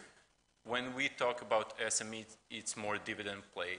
So with our SMEs, companies and lead investors are structuring the deal that each year it provides you a constant cash flow in terms of dividend. And usually, for example, if we talk about Medvedgrad Brewery, it's actually very attractive. They're already positive in profit, right? So bottom line positive, and after first year, they should pay 6% dividend second 8%, third 10%, fourth 11.5%, and then thereafter 13%. So investors are different than investing in startups. Okay, so you mentioned that Medvegra doesn't want to go to banks because they have bad experiences with that. We heard from Belgrade Stock Exchange that they are just like crowdfunding, but more regulated and more complicated. Well, do you think that crowdfunding, equity, reward-based, lending-based can actually change? And we heard a little bit about this before, but this is a question for all of you. Can it really change the traditional finance sector? Can it really, does it supplement traditional institutions, or will it push them out of the game? So Oliver, what do you think? I think 10 years ago or 8 years ago, people thought, yes, you know, crowdfunding is going to change the world, but it is not, so don't be afraid. No, it's a sector that basically offers a different way of reallocating funds from one place A to place B, and that has proven to be quite successful in some places. And we see upscaling where crowdfunding platforms become more and more like financial institutions. And we see downscaling where financial players move into this market as well. So I think it's a healthy development, and it is what we should expect. And we consider it an add-on to the typical funding mix. On the startup side, when you start a business, it's your family and your friends who provide the first funds, the business angels, if you have any, and maybe a venture capitalist. And if you survive, at some point, you may even go to the stock exchange, but that's nowadays really not an option. And crowdfunding has shown that it can help finance companies on that level that otherwise wouldn't get access to finance. What it hasn't proven yet, and I think this is also the big question for the next 5 years, is if it can deliver returns to investors. We don't know yet what the default rate is of especially startup finance through equity crowdfunding platforms. It's great to invest, I don't know, 50 million euros into 100 startups, but if none of them deliver any financial return at the end because they go bankrupt or they don't achieve their plan and growing their business and create value to the investors, then this will be a thing of the past in the future. It's the same for lending. It's not challenging banks at all. It is basically addressing the market where banks have difficulties to communicate to, either because they want access quickly to the bank, to the money, so not just go to a bank, wait 3 weeks, but have it overnight, and they're happy to pay money for this, 12, 13% at sometimes, or it addresses a market that isn't kind of, you know, where banks shy away from because it's the wrong market, like shoes, or it's not, the financials are not looking good enough according to the calculations of the bank, but these companies are still financeable. So this is where crowdfunding works in, and we've seen banks acquire crowdfunding platforms, and we see bank working side on side with crowdfunding platforms. We even see reward-based crowdfunding platforms being approached by banks to produce market value in running crowdfunding campaigns for SMEs that seek funding, and if they're successful, they get a bank loan at a discounted rate, because the bank isn't quite sure if this company will actually be addressing a market.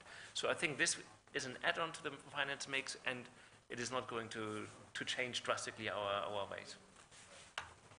Any other opinions? Got it right at the beginning, is both complementary and more efficient. Why complementary? Because we are, for example, partnering with Belgrade Stock Exchange. When you have a startup which is financed by a VC or some big international site, usually the first thing they say is, okay, we'll finance you, but you have to reincorporate either in UK, USA, Netherlands, because we don't understand this legal structure. We are more comfortable there. We, on the other hand, finance companies where they are. If they are in Belgrade, if they are in Croatia, if they are in Slovenia, wherever in the world, we want to grow them locally. If later on they want to relocate, that's okay. I mean, we're agnostic there. On the other hand, if you look at the banks, it's complementary, because usually smaller companies don't have enough equity to... I worked for 15 years in banks which are known here, Bank Austria, Erste Bank, Hypo Bank, Addiko Bank now. So I know how it works from within. If you have a good balance sheet, if you have good track record, then you can get something. Without it, you cannot, right? So if you have a good balance sheet, you can leverage it within the bank. And on the other hand, regarding making things more efficient, we will talk about it most probably later on, but if you want to invest via stock exchange, you have brokers, you have central depository, you have clearing settlement, you have many, many pieces which makes it more difficult. With the platforms, you have none of that.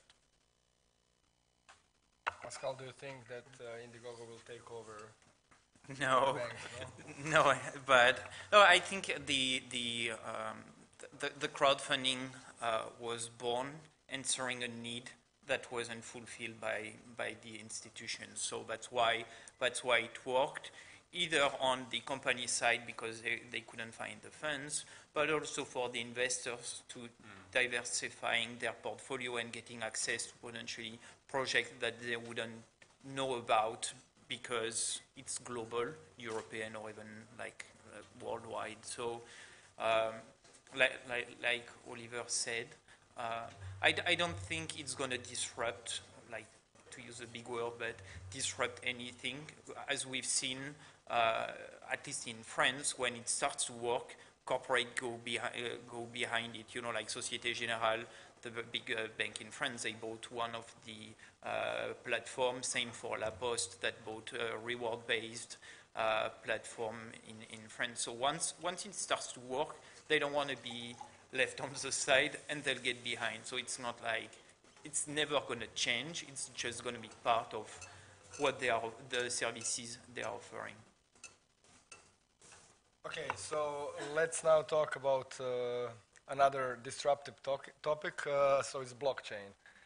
Recently, in every conference that you go to, it's always like crowdfunding and then blockchain. Crowdfunding, blockchain. So it seems that blockchain is kind of pushing crowdfunding out of fashion until blockchain crashed, or like blockchain technologies crashed, well, a few months back. People see blockchain technologies as a way, ICOs as a type of crowdfunding. So what do you think about this? Is blockchain really going to change crowdfunding scene? Is it already changing? Is it just a fad? What's happening there? First,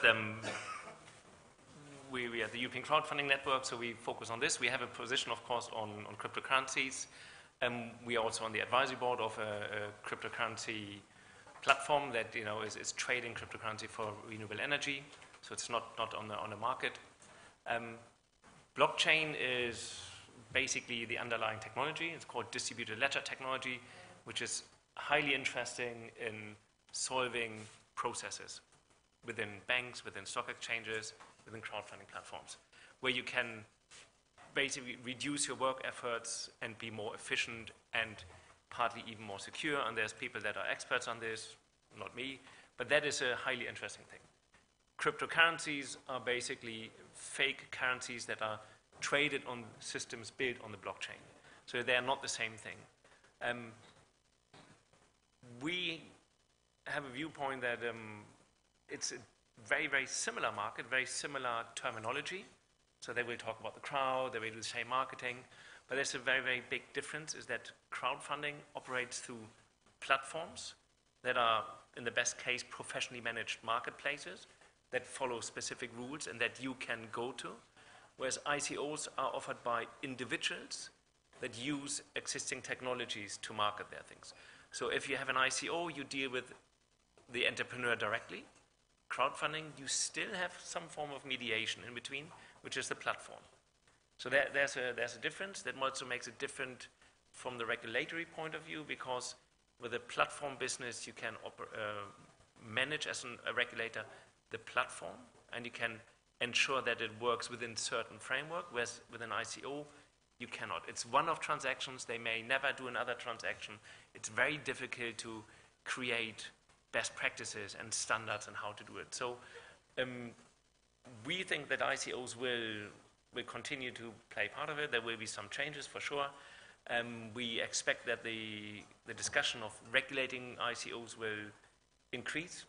It has already been moved into our discussion for ICOs being offered on platforms. That I think could be positive.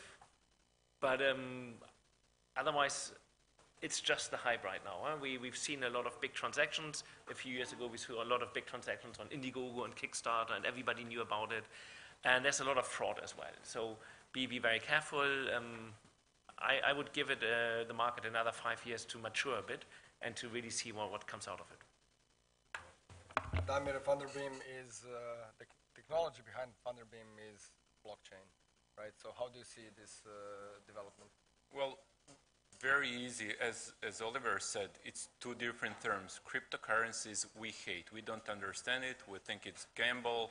A lot of it, it's fake, it's scam, it's money laundering. On the other hand, because of that, some smaller bits and pieces which are really good suffer. We use it as just pure technology, and I have to say, in our work daily, we hear sexy words, big data, natural language programming, blockchain. It's all crap, actually. In behind, it's very easy use for it. We use it for only one purpose, and this is recording transactions, because we are not just the crowdfunding site for raising new money, but immediately when the court register in each country where the company operates registers the increase in capital, we allow our investors to trade. It's not like stock exchange, because stock exchanges are regulated in a different way, but it's more like yellow pages. So we provide transparency and liquidity to the market. As I said previously, with the blockchain, we avoid brokers, we avoid central depository, we avoid clearing and settlement on one hand, and on the other hand, since each transaction is recorded on blockchain, and it cannot be changed actually, whatever happens with the Thunderbeam, you can track the whole history of trading of each single campaign. We can go into details, but it's not important. We use color coins on top of Bitcoin blockchain, but then again, it has no material value. It has the value that in each block we can put metadata, which means Damir purchased 20 tokens of strawberry or whomever, and then if you purchase it from me, each 10 minutes we can record this. It works all the time, 24 hours, 7 days a week, so it's easy to use. Pascal, you mentioned that Indiegogo started playing with ICOs. Was this a mistake now? What do you think, or is it still going on? No, I don't think it's at all. I think that's a natural evolution of where it should go. Like my partners on the panel said, a blockchain is just a technology behind it. It's just on how the market is going to evolve and mature. Like at the early stage of crowdfunding, there was also a lot of mistakes being done and a lot of stuff that project funded that shouldn't have been because the technology was never there. It's going to be the same with ICO.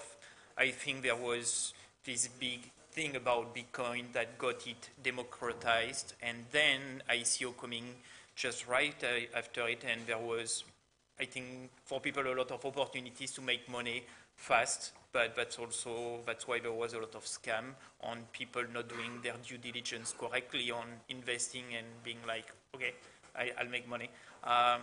It needs to mature, and probably, but it's like Oliver said, ICO is you deal with the person and you don't pass through a structure.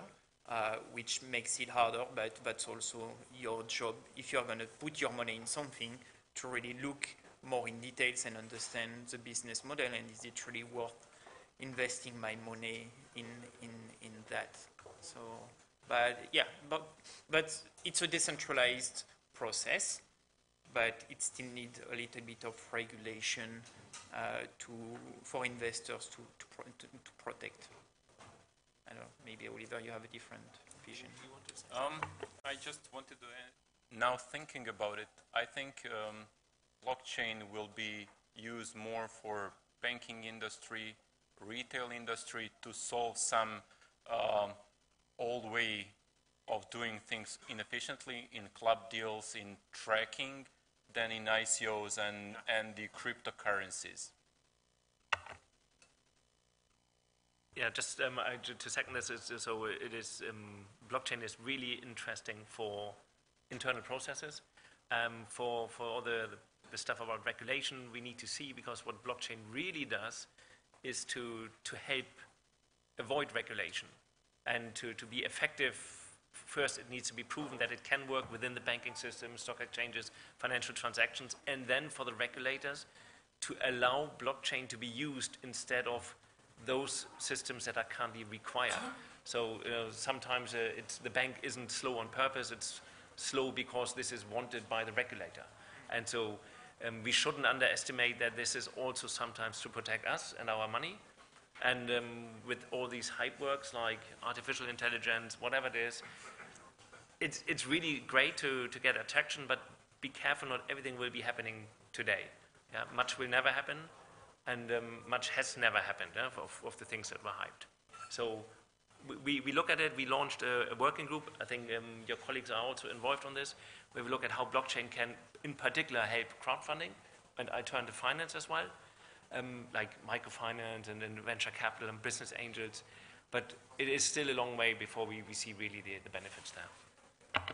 Okay, we are done with blockchain part now. So I would like to encourage audience to think about questions that you might have, so we don't have this uncomfortable silence in the end where nobody has any questions. So think. We have great speakers here. A few years back, there was this statistics which was quite amazing, that crowdfunding market doubles every year. Is it still true? What do you think? And is there such thing as too much crowdfunding in a country or a region? What do you think, Oliver? So that might be a little bit surprising. So as the European Crowdfunding Network, I don't really trust the statistics we have on the market. Whatever is out there, I look at it as indicative. We've seen data collection to be very, very complex. Platforms are not open. There's no single standard. There's no, despite it being, the crowd and for everything, it's not necessarily a collaborative industry yet. So the data that is there can be misleading. The market is still growing. But as I mentioned earlier, it's shifting from allocations to startups to other types of assets. That's also reflecting a different type of investor that is slowly coming onto board. In the last 6-7 years, from the early investors were people that were technology affine, that liked crowdfunding, was on the web. They probably were in their mid-20s to mid-30s and worked for McKinsey, had some spare money to spend. Yeah, it was not my mother for sure. And now we see different types of investors also coming to see this as an alternative to allocate some funds.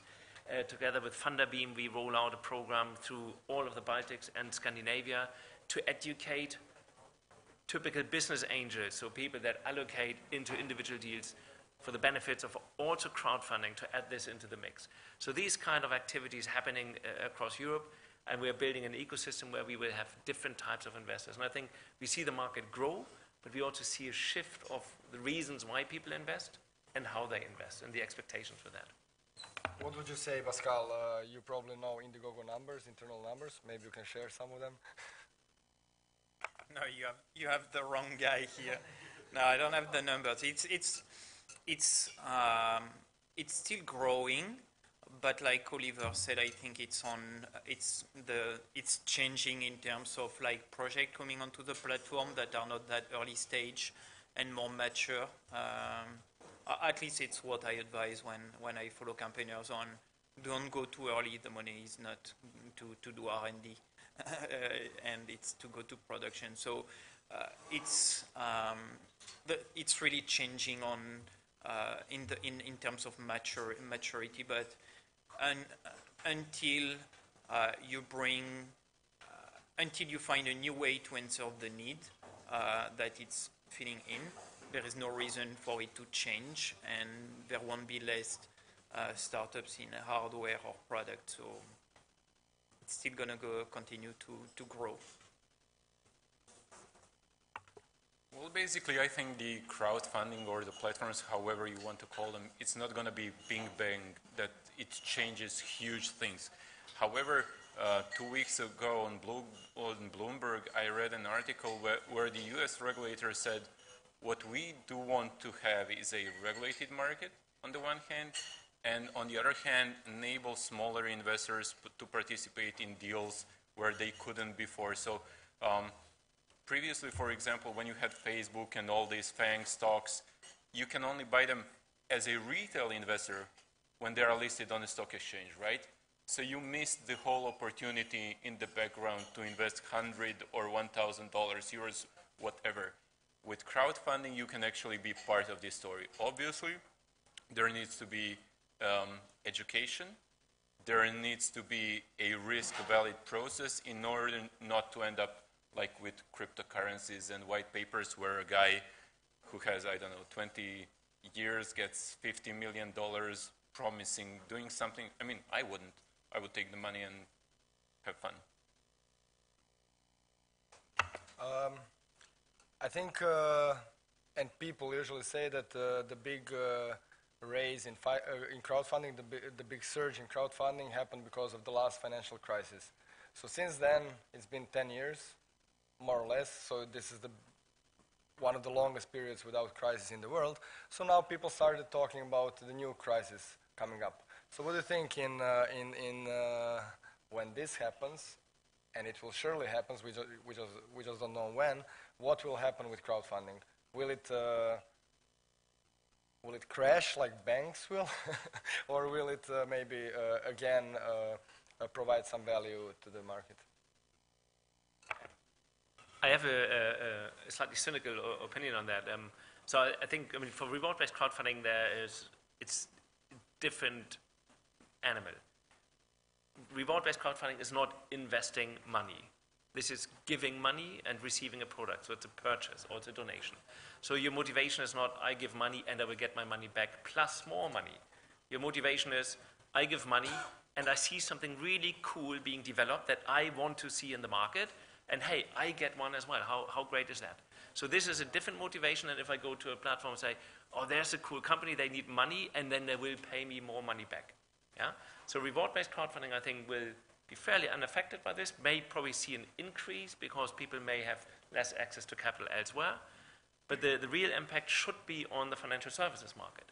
And yes, crowdfunding for financial services has started with the financial crisis and basically banks stopping to lend money. And in those countries where the banks failed completely, like the UK, you have a really big crowdfunding market.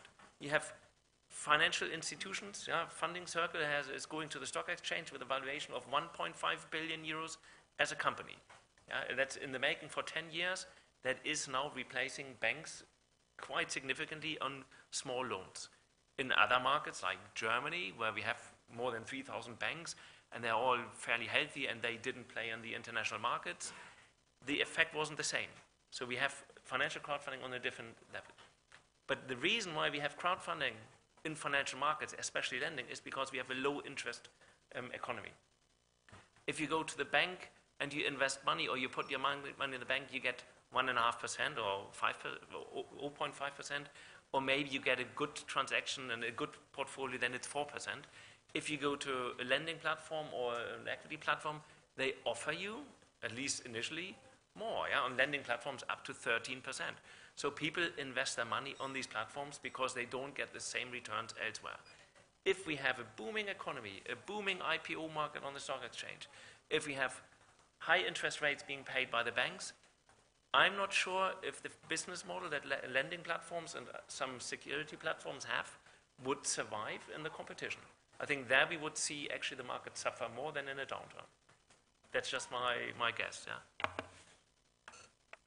Maybe a comment from my side. If you look at the stock market investing, US stock markets exist since 17-something, which means that they are there for 300 or 250 years. And each year something goes wrong, or each couple of years something goes wrong and people want to invest, right? On the other hand, I'm looking forward, if I would look as an investor, I'm looking forward for crashes. Why? Because then I can purchase something more cheap. So if you're buying a Mercedes, which costs, 100,000 euros, and somebody offers you that you can buy it for 30,000 euros, you would be happy, right? Sure, but how will this affect Funderbeam's business if another crisis happens and when it happens? Well, if you look at the SME market is very resilient. SME market can grow. Maybe it would even be better for Funderbeam business, because when there's restriction in getting the money from the banks, from friends, or from whomever, then investors on the platforms can get good actually deals. Can I just add to this? I think really important for the crowdfunding market and the platforms is to establish themselves as a trusted mediator between people that want to give funds and people that secure funds. Because if we have a crash, the typical crowd investor that we have in our mind now, which is the people that in this room here, or people on the street that drink a coffee, may also lose their money and may have less money available to invest. And the typical SME investors so far for the last 30 years were either funds managed by venture capitalists, former entrepreneurs, or rich people, business angels, that have enough capital on the side even if there is a crash. They don't really care. But the typical crowd investor that we addressed for the last years initially, they would be the people that have no money. So it could have a very, very severe effect on your cash coming in. And this is why it is important that platforms diversify and become trusted agents for those people that also have cash in downturns. I think this is really key. I would say that on the reward-based, like said Oliver, probably less impacted, but will be hard to gauge, because having less money on the institutional or investor potentially because of the crash, harder access to capital, so potentially startups going more on the platform to get funds. But also usually during crash, backers have also less money to spend online. So I would think that it's hard to know what would be the counterbalance, like the equilibrium in between two. Okay, so this panel turned a little bit into a global panel, less so European. So let's go back to Europe. You mentioned a few examples of countries which that have a good regulation and that like crowdfunding. So can we have a little discussion about what can we actually bring from these countries to the region, to Serbia? What would be the #1 recommendation from your side? How would Serbia be able to follow some European best practices? Oliver, again, starting with you. So I would disappoint in saying copy this or copy that. I would argue if this morning with the German ambassador and the Minister of Finance of Serbia, if they follow through, that I think the next step should be really a thorough discussion within the Serbian stakeholders, people, to identify what you really want and what could work. I say this because we have 28 EU member states, 27 next year with Brexit. We have 11 that have a bespoke regulation for crowdfunding, and we have the other ones that don't have regulation for crowdfunding. Financial services. Reward-based crowdfunding can exist within consumer right laws. So that is everywhere possible, but it doesn't exist everywhere. And so this is really, I think, where we have to look a bit what usually called stereotypes. Reward-based crowdfunding and kind of social economy crowdfunding seems to work really well in the Netherlands. Yeah? Maybe because it's a small country where there's little space and everybody lives on top of each other. They help each other. They even finance infrastructure projects where the city doesn't have the money. They build the bridge. Yeah? These types of things don't work as well in Germany. Yeah? They do, but in comparison, less. So I think it's important to understand what the Serbians are like, what they would support and what they wouldn't support.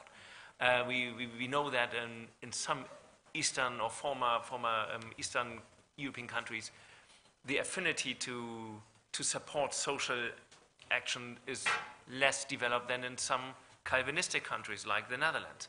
So I think really this is what you need to develop. and then focus not on what could be the best regulation for your market, focus on what is the best process to get to this. And that should be around extremely detailed and open discourse between policymakers, regulators, and any type of stakeholders. And take your time, don't rush it. The examples where they rushed regulation, for example, Italy, the first country to regulate crowdfunding, financial services crowdfunding, basically destroyed the market. And it took them 3 years to rewrite the law and to kickstart something that now is slowly becoming a market. So be very careful that what you wish for, be very careful how quick you act. Take your time. Take 2 years to enable this. And for regulators, it's sometimes hard because the job of a regulator is to protect the citizens, because they have no other protection. But in order to develop good regulation, you sometimes need to loosen this protection a bit. And you need to gamble a bit with the money of the people. As the British regulator did, they used a sandbox where they gave some platforms the okay to operate outside of the legal framework and to test certain activities, how they work. And they monitored this. And from this, they learned where they could expand, how they regulate the market. So this is something that, again, applies to the mindset of your policymakers. Are they able to think this way? Yeah, I can tell you that in Germany, nobody thinks this way. So it's very different there. But this would be my advice. Focus on the process, how to get there, and then you will get a better result. So what do platforms think? Do you have any great experience in some countries and very horrible experience in other countries? And what would you take? What would you recommend to Serbian authorities?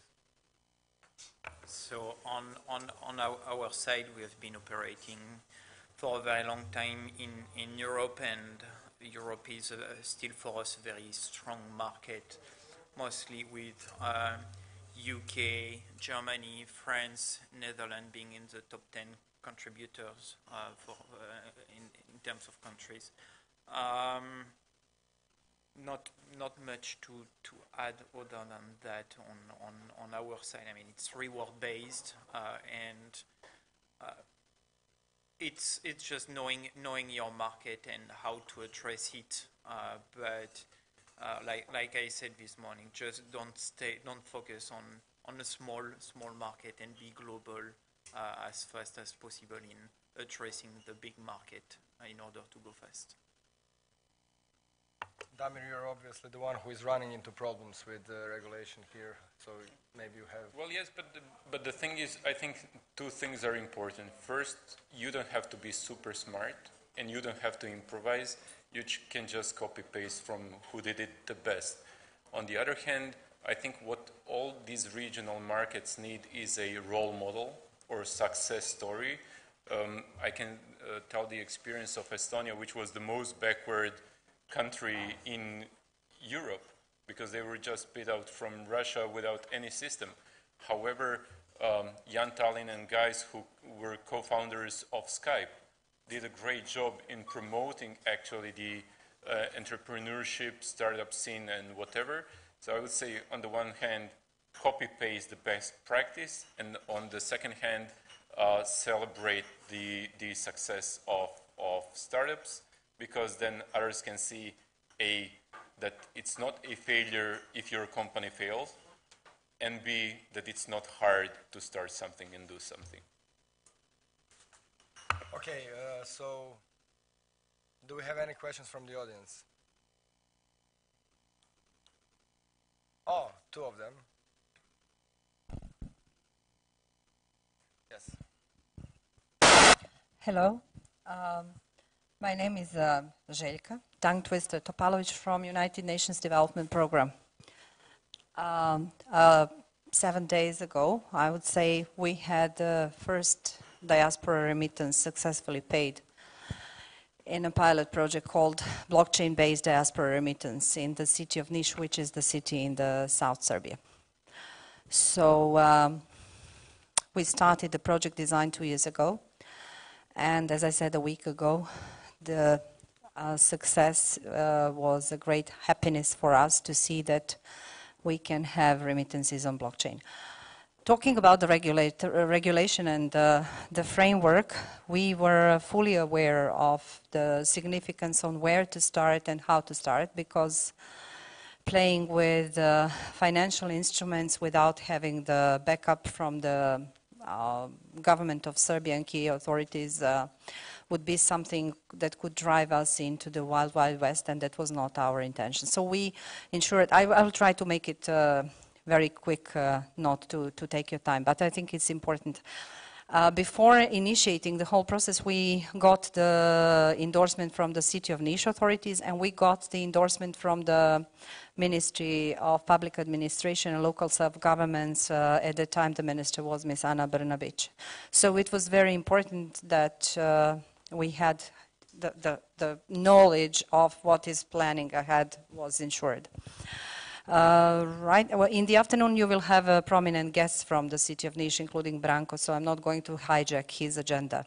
My question is actually related to something that we are planning ahead, which is related to possibly combining the blockchain with crowdfunding. And I think that one of the legacies would also of this big event, important event, should take into consideration the local context of Serbia, which is losing annually approximately 35,000 people who just leave with no prospect that they would come back. So demography, local context, the issue of already blah-blahing about brain drain. So bringing crowdfunding as an initiative to Serbia, we are taking, I would say, last compartment of the last train. It's technology and blockchain. Since we have been dealing with it for 2 years, I can just say that we don't know anything about it right now, but at least, you know, we are starting. We plan to scale up. We had a meeting with the National Bank of Serbia and okay, question. So the question is really what do you plan to, what is your plan for follow-up and in terms of regulatory framework, and how do you see actually blockchain and crowdfunding in, let's say, a year or 5 years' time from now in Serbia? In the local context. Question for the organizers, because we're discussing this, but maybe you guys can say. Yeah. So Serbia is not our focus for sure, but we don't exclude it. What we have done, and we can serve as an inspiration to people in Serbia. So first of all, you need dedication. You need to be able to finance yourselves. Yeah? I mean, what we've done over 5 years is not being paid by somebody else, so we have to work for the money.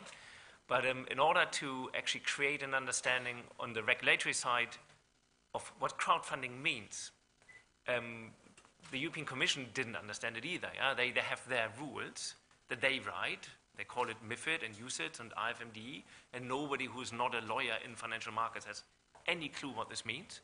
And every regulator and every member state looks at it and says, oh, this is great, but I will make an interpretation this way.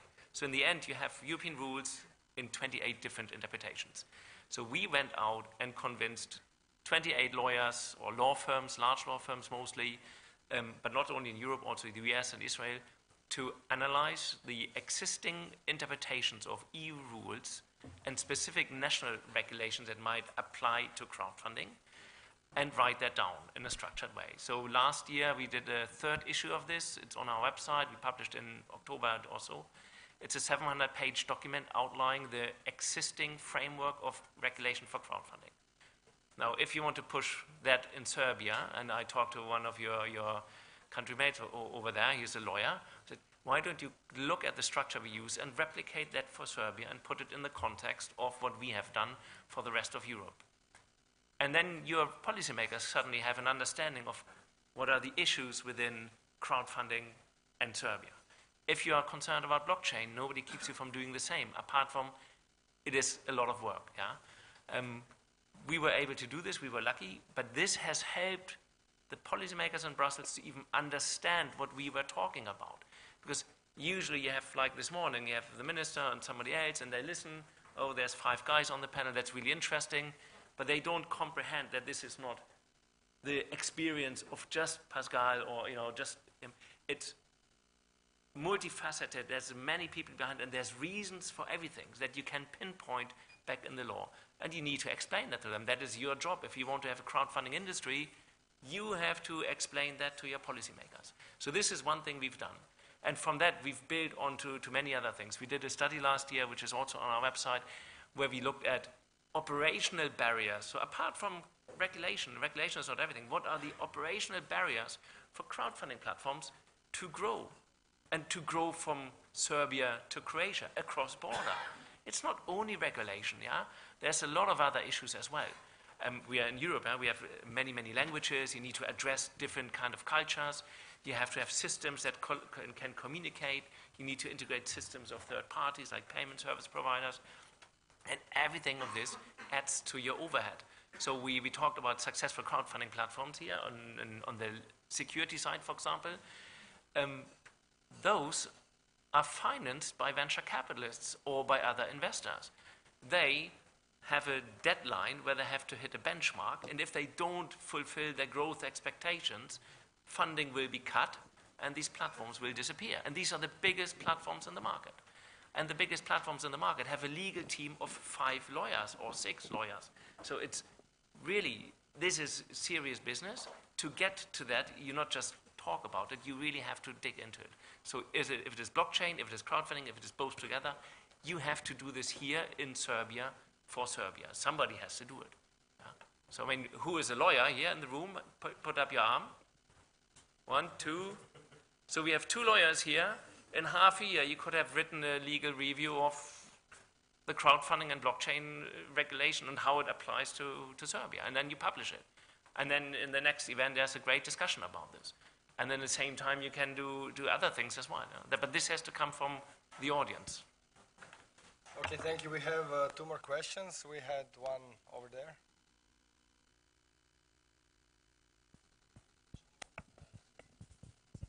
Just a short question for Thunderbeam. Is there a secondary market in Croatia, and what's the volume?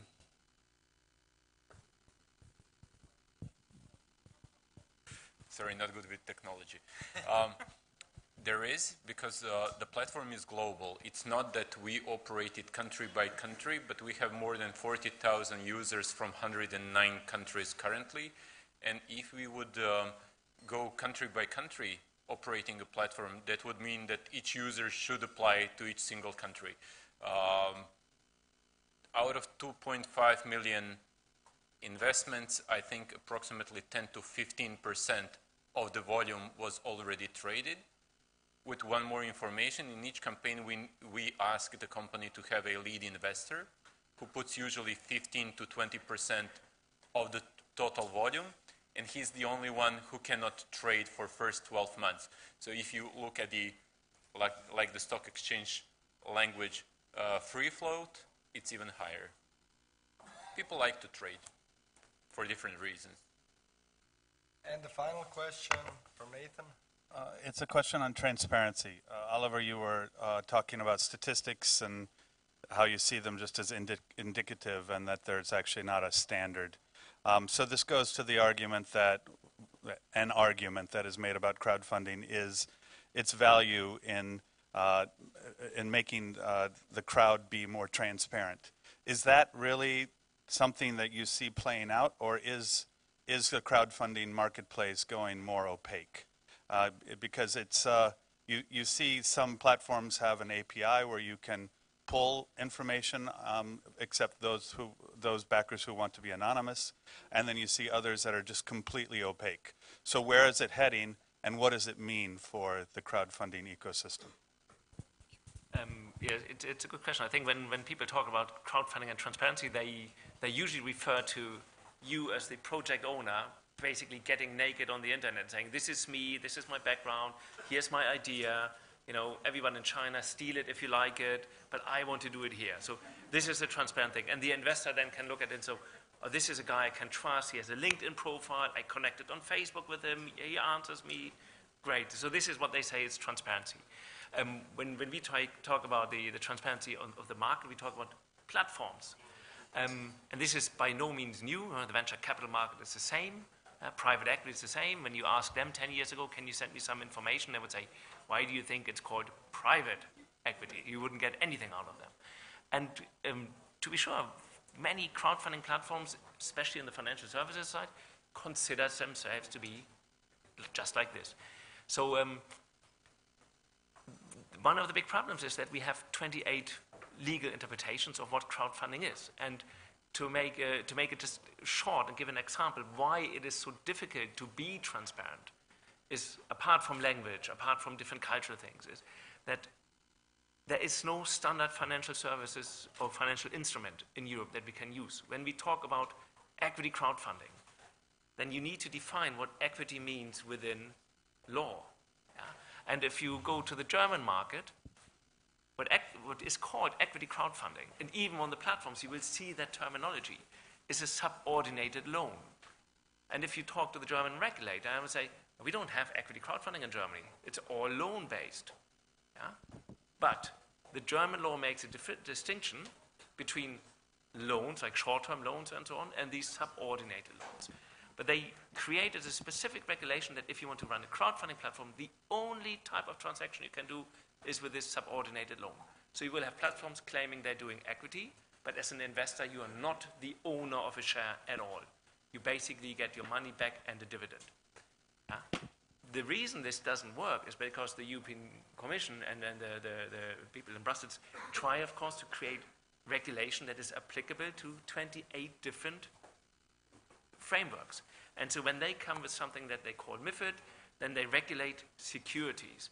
But in the member states, every member state has a different interpretation. And the Germans said, we like MiFID, we use this for securities, but for the sake of making our life easier, everything that is not a listed company is not a security. So if you're a startup, you're having a limited as a company structure, and under German law, capital market law, a limited is not trading securities. And suddenly, is this now a security-based crowdfunding transaction? Should be counted into these statistics, or should be counted into this? And if we do it one way, we suddenly don't have any equity crowdfunding in Germany, but it's also not a straightforward loan. And so this exists in every single country, and then you have platforms that, of course, play with their business models. Funder being very, very, very good, and managing to operate cross-border. Many platforms can't do this. You have a regulation like in France where you cannot invest if you're not French, full stop. Yeah? There's a border, the money can't transfer. The platform would refuse your money, yeah? Because they would get into legal problems, whereas in other countries like in the UK, they go, please give us your money. So again, how can you compare this? How can you structure data about this? And this is not a conclusive ecosystem that would allow, let's say, a research company to set up, like we had 20 years ago in the stock exchanges. Yeah? You would call up a bank, they had an analyst, and they would tell you what you wanted to know about a company. This doesn't exist here in the market. There is no proper research. There's no research institutes that cover the market comprehensively.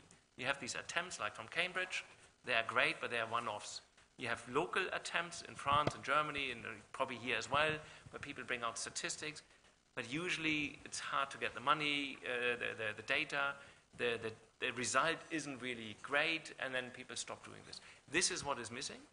We tried to ask our members to publish KPIs on their own performance, and 6 have done so, and told us, but please don't give the data to anyone else, which is, of course, not the idea of transparency. Yeah? So it's a long way. It's a development. Yeah? I mean, if you want to market here, in 10 years, you will have it in Serbia. Yeah?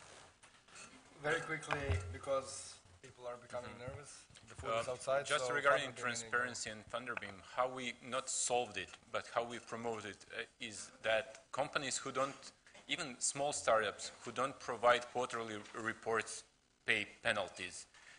In these quarterly reports, it's not like on a stock exchange where you have to provide a big chunk of data, but at least KPIs or things which are not secret for the competitors. This is one thing. And second thing, since we have secondary market, for the founders and the CEO, it's very important to provide continuous information on the market, because if it's just a black box, the price is just going down. Ask Alibaba and Goldman Sachs investment in 1999. It's a very nice scenario if you don't get the information what happens. Indiegogo, how about your transparency? Okay, I would like to thank our guests. We have a real honor to have them here. I think these are like top crowdfunding people in Europe, and you had an honor to hear them. So now we're off to lunch. Yep. So Marco, Oliver, Pascal, and Damir, thanks very much. We're going to lunch now, which will be served outside. There's heating out there, so you'll be nice and warm. There will be heating inside after lunch, so we can take our coats off.